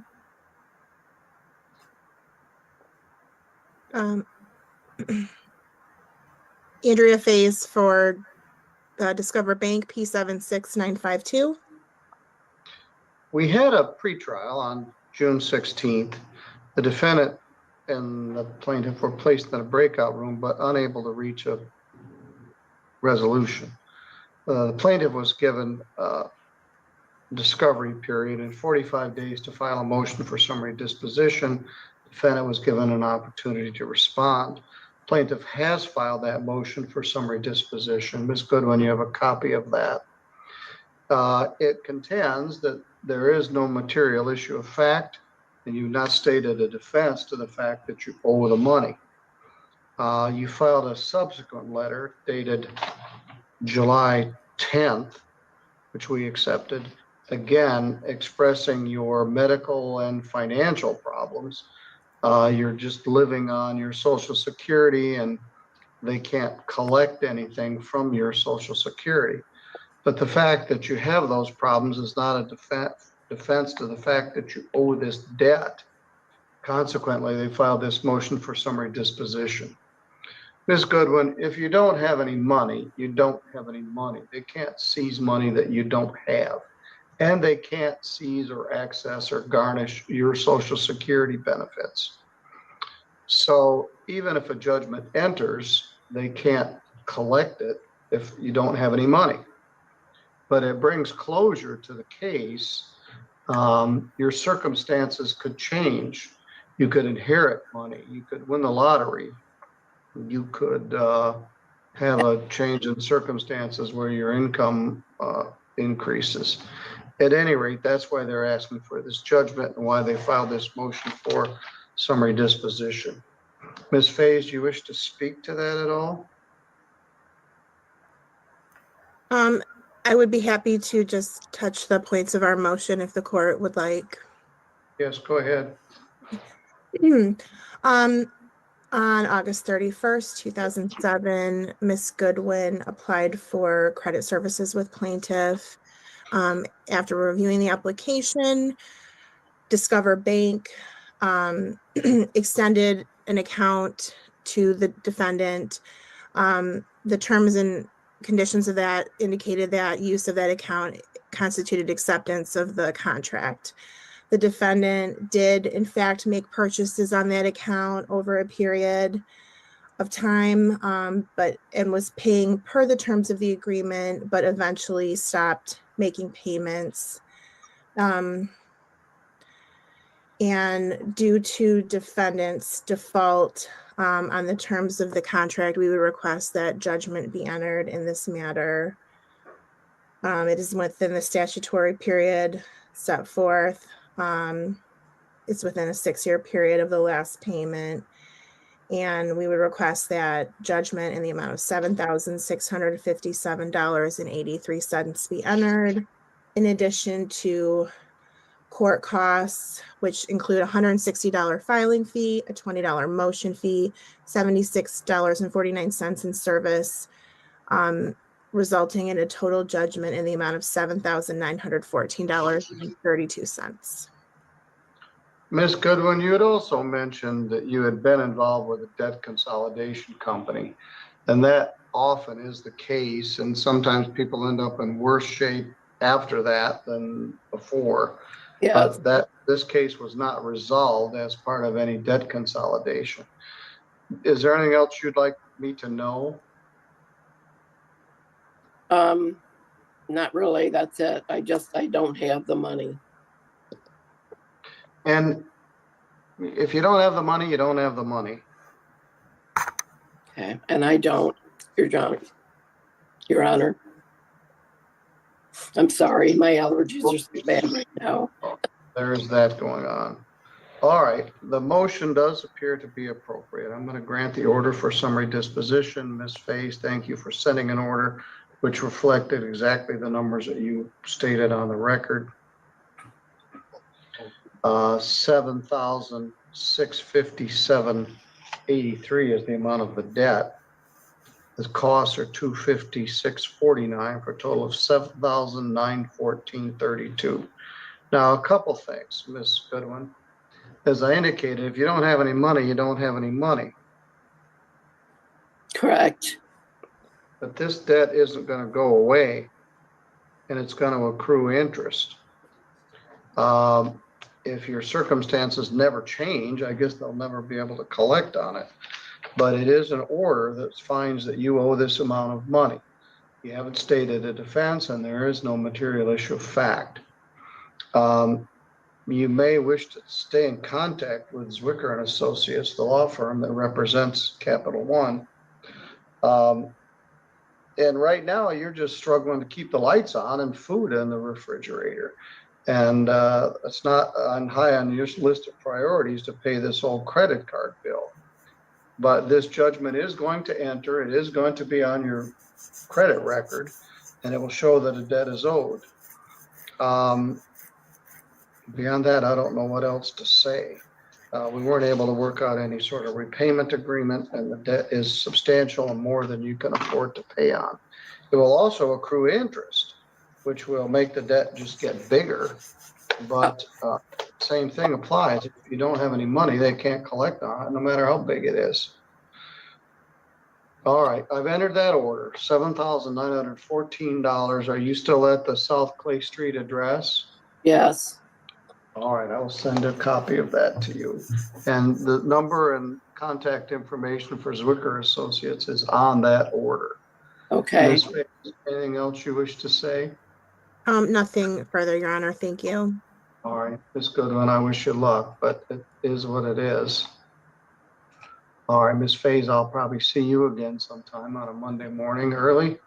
And best have a good week. Thank you, you as well, Your Honor. All right, I got somebody's car is sideways, or the camera, either they rolled over in a ditch or the camera's sideways. All right.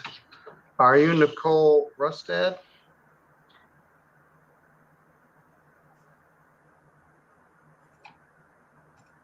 Good.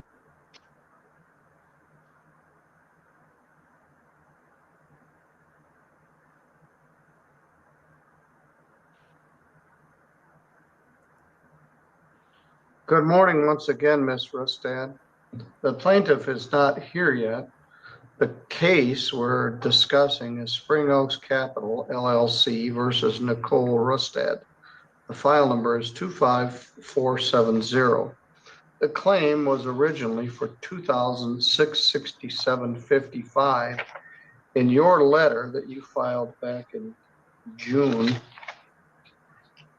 you indicated you had paid $500, or back in May, and you were going to pay the balance by this date. I don't know, maybe that happened. Yes, I Go ahead. received a letter saying it has been paid off since May 22nd.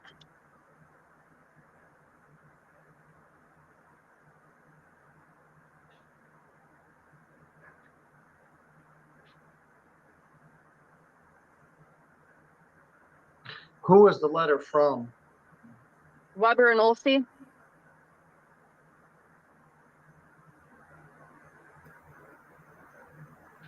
Well, I don't think they sent one to me. Let me look at the electronic file.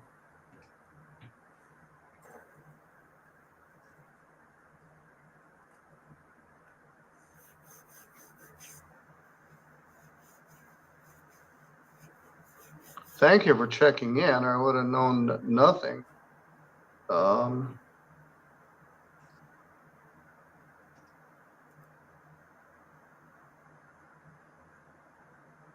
No, I don't have any correspondence from them. So you've received a letter from the plaintiff indicating the debt was paid in full effective May 22nd. Yes, I filed it with the court on June 6th. You filed that letter with the court? Yes, I did.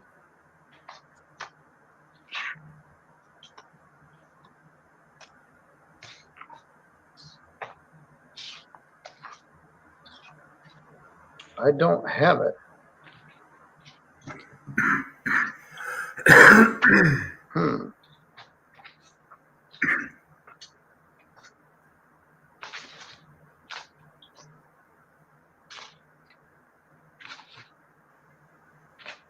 Well, that explains why they aren't here. I have the copy with me if I can show it up on the screen. I don't know if that works. It does, but so you indicated you filed that letter.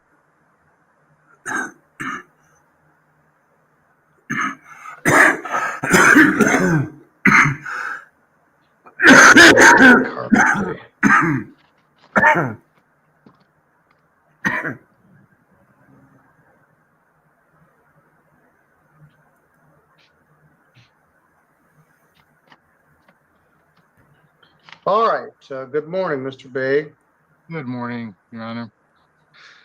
This is file number 25576GC. It's entitled Midland Credit Management versus Erica Brown. Attorney Jay Begg is here on behalf of Midland Credit Management for their law firm. And Ms. Erica Brown is here at the court in the conference room. And I'm not afraid to have her here in the court, but we utilize the conference room in case we need to set up a breakout room where parties can talk. And I can't do that directly from the courtroom, so she's here and she's in the conference room. This is a claim for $2,765.34 plus cost, interest, and attorney fees.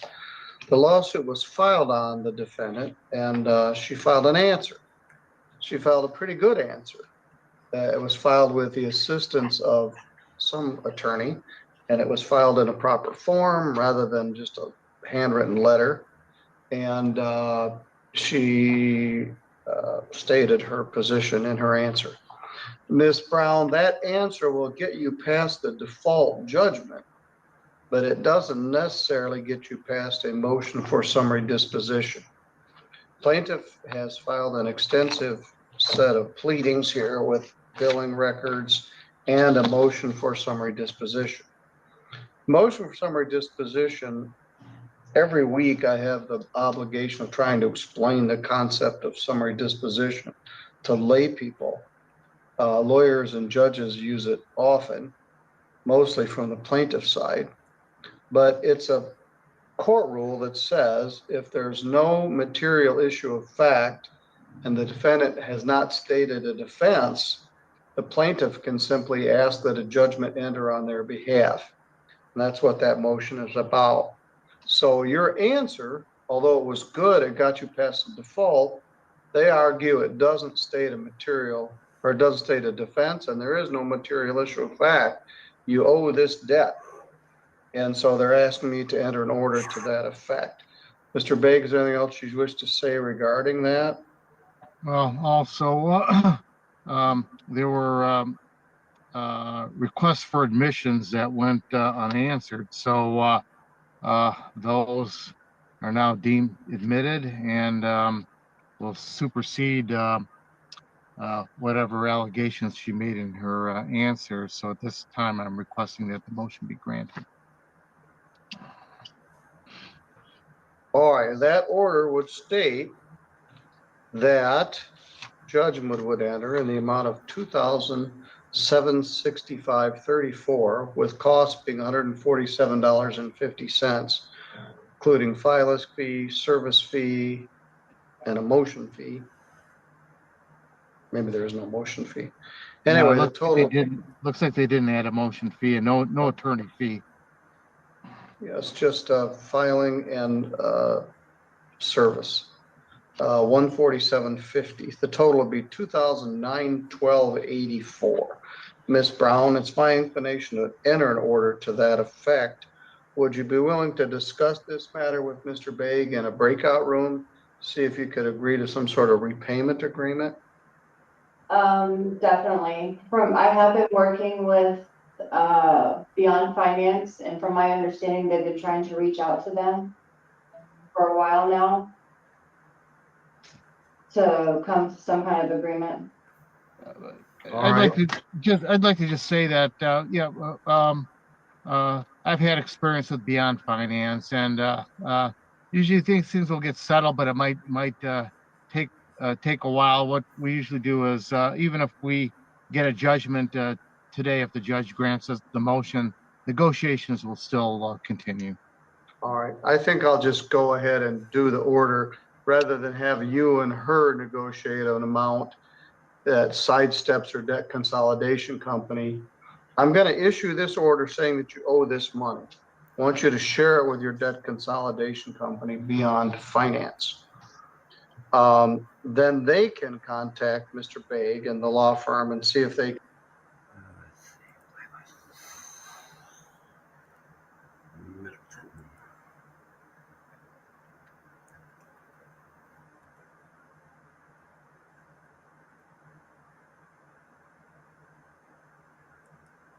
is out.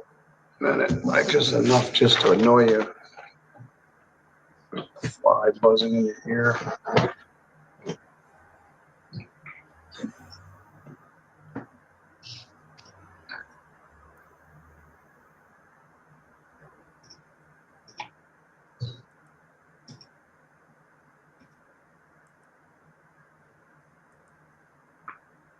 All right, we're back. Somebody bought no bakes. Thank you.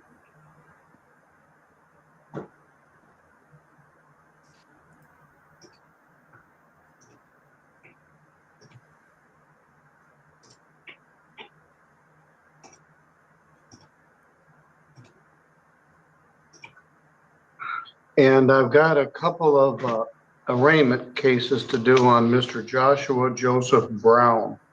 Is that you, sir? Yes, sir. All right, this gentleman on the screen with us is Mr. Keith Stickley. He's the Chief Public Defender for St. Joseph County. I've got two cases I need to see you on. The first one is 24-1755 SM. In that case, you're charged with 2 counts of assault and battery. And your lawyer is Luke Knopfsinger. You were set for a pretrial conference with your lawyer and you didn't show up. So I issued a bench warrant for your arrest. I came into work this morning and saw that you'd been arrested. So let's talk about that first case. Okay. There it is. Well, I don't have both cases. But Peter gave me the felony case, but not the misdemeanor case. So let me find the misdemeanor case.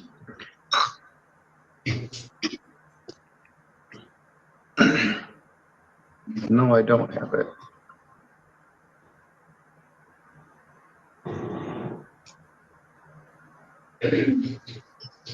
Give me a minute. I'm gonna find it. 1755 if you don't have it. I've got it, but I gotta go into custom queries.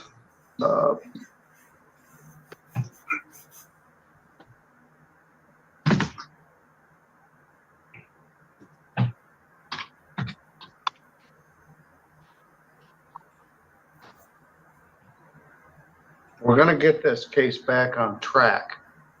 24-1755.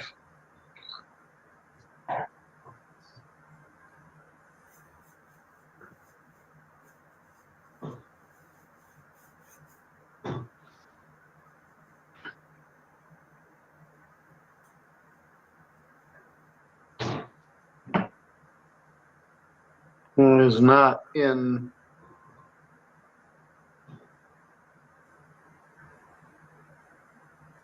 It's always something. It's not in there under your name. It'd be easier if it was in my queue, but it isn't. So now I gotta look for it by file number. Under Joshua Brown, there is no 241755. So let me go by file number.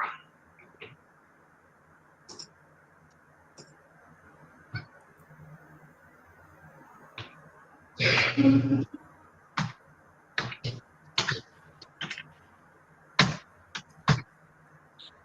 wonder why it's not in there.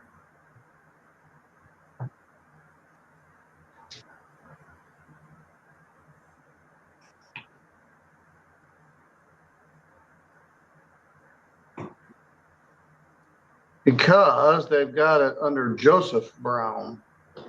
Your name is Joshua Joseph Brown. All right, in that case, Mr. Brown, you were charged with 2 counts of assault and battery on Philip Warple, which occurred allegedly on September 16th of 2024. It's in there on the system incorrectly. I need to fix that.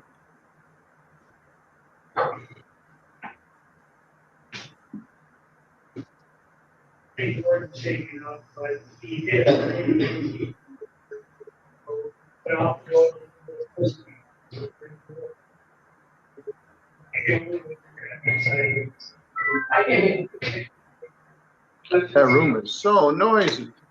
Anyway, I appointed a lawyer for you, Mr. Luke Knopfinger. The prosecutor had offered a plea to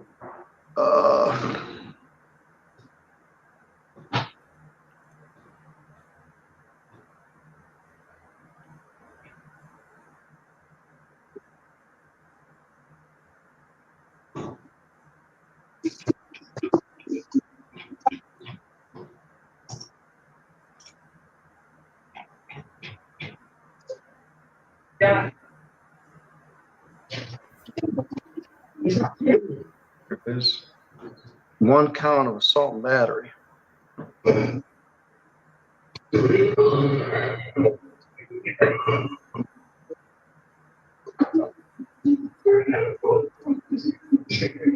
Well, we had a trial and you didn't show up. So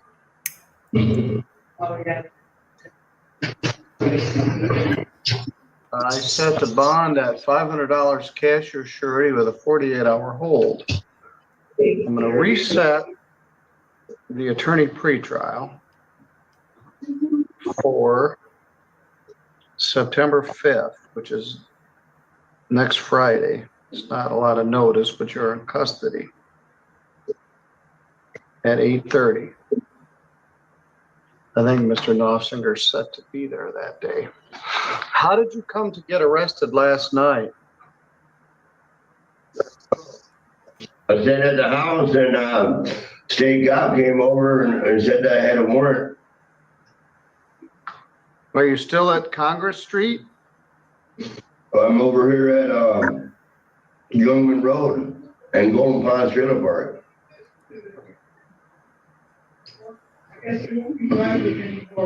What lot number? 23. Who are you living with? Terry, hold on a second, I just woke up. There's a couple of my friends. It's Tara Lynch. And she get a boyfriend stays there too. All right, well, so they came to that house and arrested you? Yeah. I don't think they was actually looking for me at first to arrest me. They came out there, ran your name and arrested him? They arrested me, yeah. Over like a bike or something. They wanted me to pick up a bike or I don't know what it was about. But they ran my name and put me in jail. Yeah, are you working someplace? I was supposed to be starting, yeah. I was supposed to be starting on my volleyball.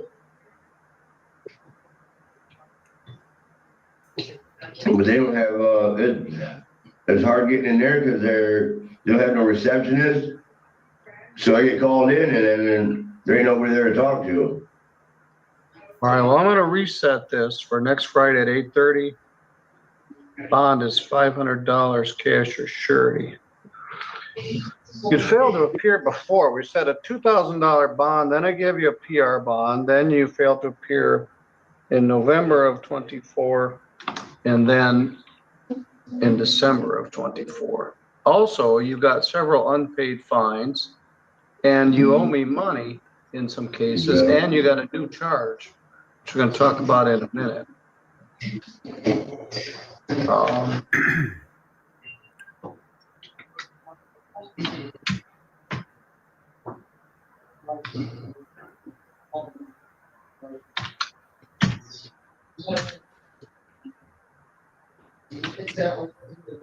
I wrote this on a different sheet.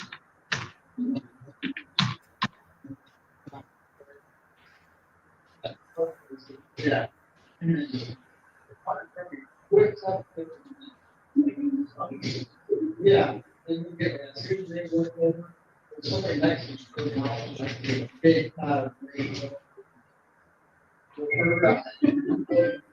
Yeah. You've got an unpaid fine in a trespass case, 232223.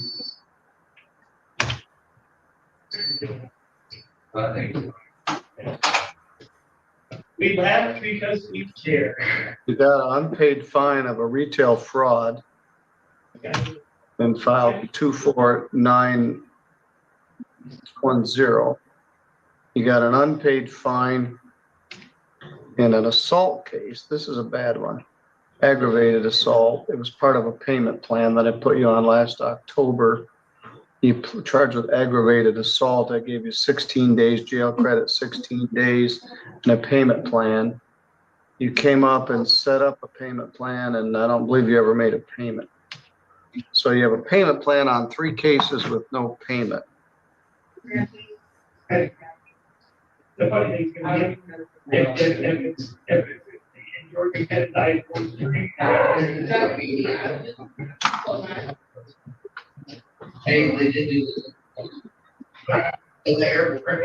Those cases are 24910 OM. 2414448 SM. I have people. And 24232223. I'm not sure what the total is. About $800. Anyway, you never made any payment. So I'm going to set this one for a pretrial conference next Friday with your lawyer, Luke Knopfsinger. Did you ever talk to him? Just that one time. But then you didn't show up in court either in November or December, so I issued this warrant. So I'm not sure if you fell off the grid or what. Now, to further complicate things, you got a new case. Let's talk about that one. That one is in my queue. The magistrate would normally do this, but I'm here and I'll just do it.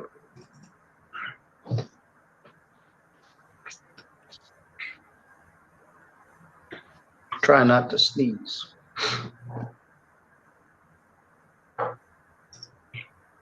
In that case, you're charged in a formal complaint that alleges retail fraud in the first degree, that on or about April 22nd, you were at the Meyer store in Sturgis and you stole property worth more than $1,000. And they conspired with Christina Drake to steal that. So they charged her with retail fraud in the first degree and conspiracy to commit retail fraud. Those are felonies punishable by up to 5 years imprisonment and a fine of up to $10,000. You're also charged as a fourth habitual offender, making the maximum punishment for that up to life in prison. Now, they're not going to send you to life in prison for a retail fraud, but because it is a habitual, the maximum is up to life. File number is 25765FY. I need to get that case also on track.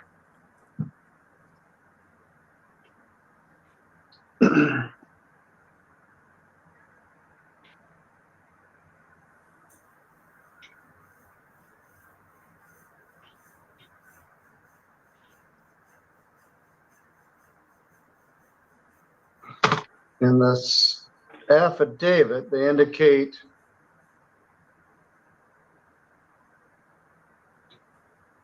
that you left there with $1,081 worth of stuff. You had $1,081.21 worth of stuff in your cart.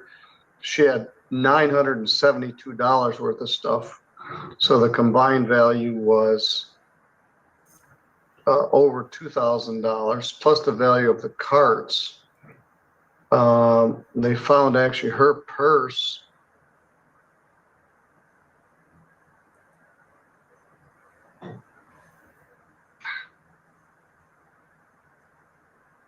at any rate. There's video of this that they have from the store. So you fled. They didn't make an arrest at that point, and the prosecutor issued a warrant. And that was in April. And that warrant has been outstanding since April. I'm going to show a plea of not guilty. I'm going to appoint an attorney.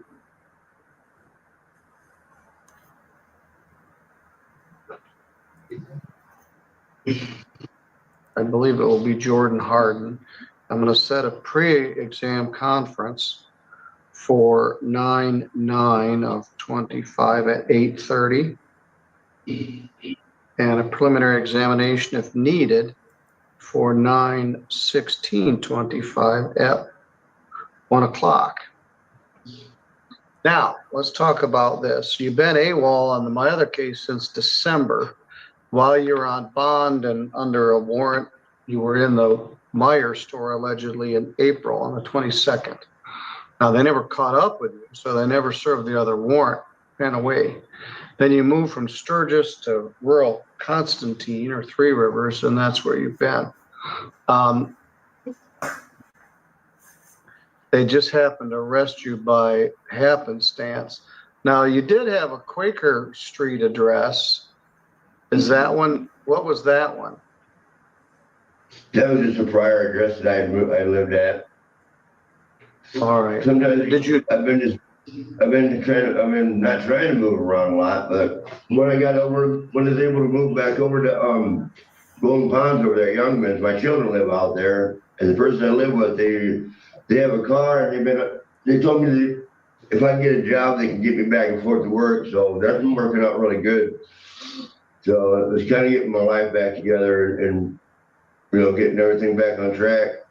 And actually, I'm glad that this officer came and finally caught up with me, that maybe I can get all this stuff behind me now, because like I said, they're trying to get a hold of me. All right, hold on. All right, I'm going to set a bond in that felony case. It's a fourth habitual offender. You were alleged to have a co-defendant, Christina Drake, and I'm not sure what happened to her. I didn't look her up.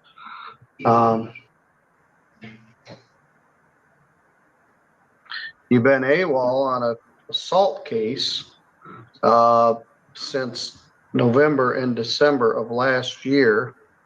You never bothered to call your lawyer or make any arrangement to come in.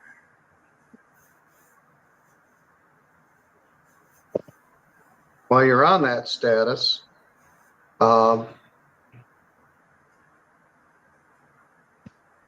you got charged with this case as a fourth habitual offender. They only arrested you by happenstance. I'm going to set the bond in the amount of $2,500 cash or surety. The conditions are barred from Myers.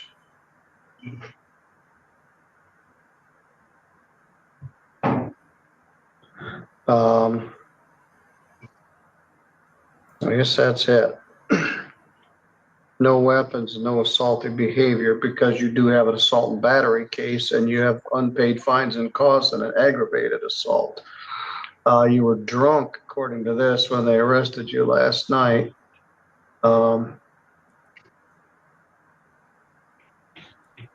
Let's see what your blood alcohol was.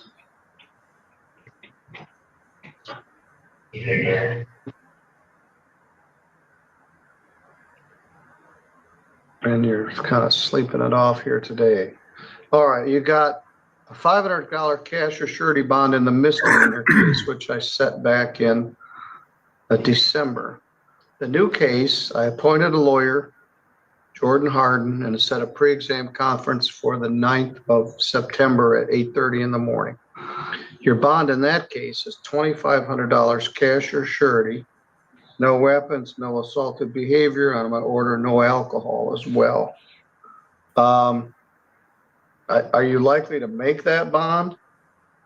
Probably not, sir. All right. Well, as you said, the good news is at least we're going to address these issues. You've also got hundreds of dollars with unpaid fines and costs, so you just been kind of staying under the radar. But $2,000 worth of theft from Myers is greater than the norm. I don't know what kind of stuff they allege you took. There's allegedly a videotape of it, and your lawyer can get a copy of that and view it with you. If you make bond, I want you to call your lawyer and make an appointment to discuss this with him. If you don't make your bond, she'll come out to the jail and see you.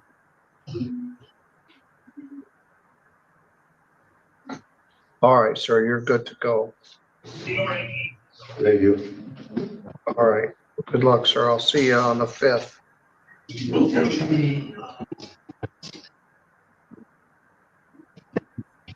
Thank you, Mr. Stickley. Sure, that was not much, but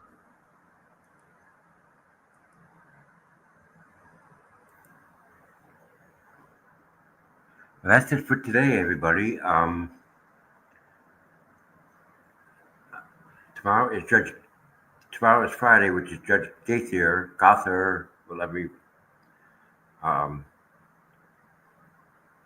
Saturday is miscellaneous, and Sunday is our landlord tenant. So I will see you again tomorrow at 3 o'clock. I want to thank all the subscribers that have been supporting my channel. Thank you and welcome. If you're not a subscriber to this channel and you like to enjoy the content that's on this channel, please think about subscribing to this channel and helping this channel grow.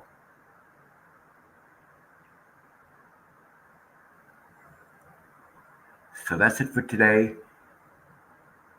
You all have a good evening. Ta-ta, cha-cha, ciao-ciao, and I will see you again soon.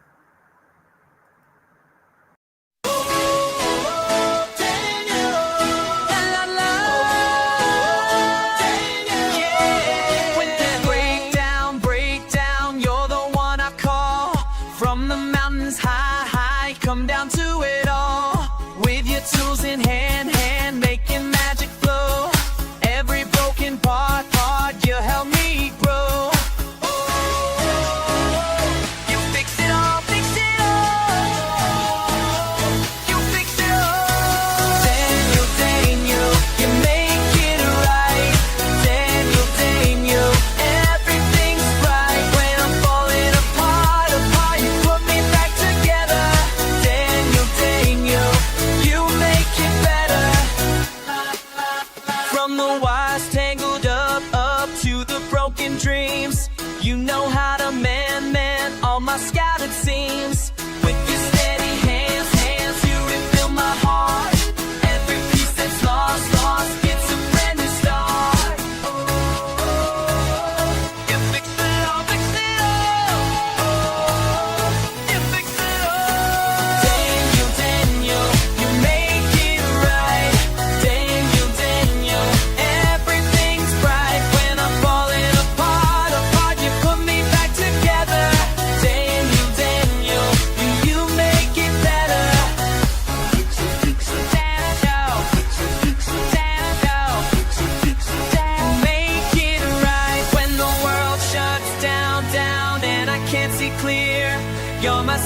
ground, always drawing near.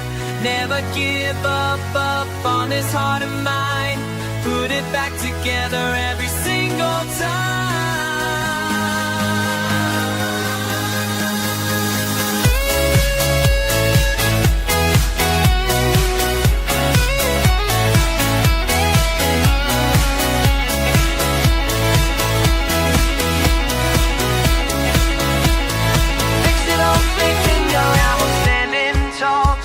To all you do, from the highest peak, I can see it through.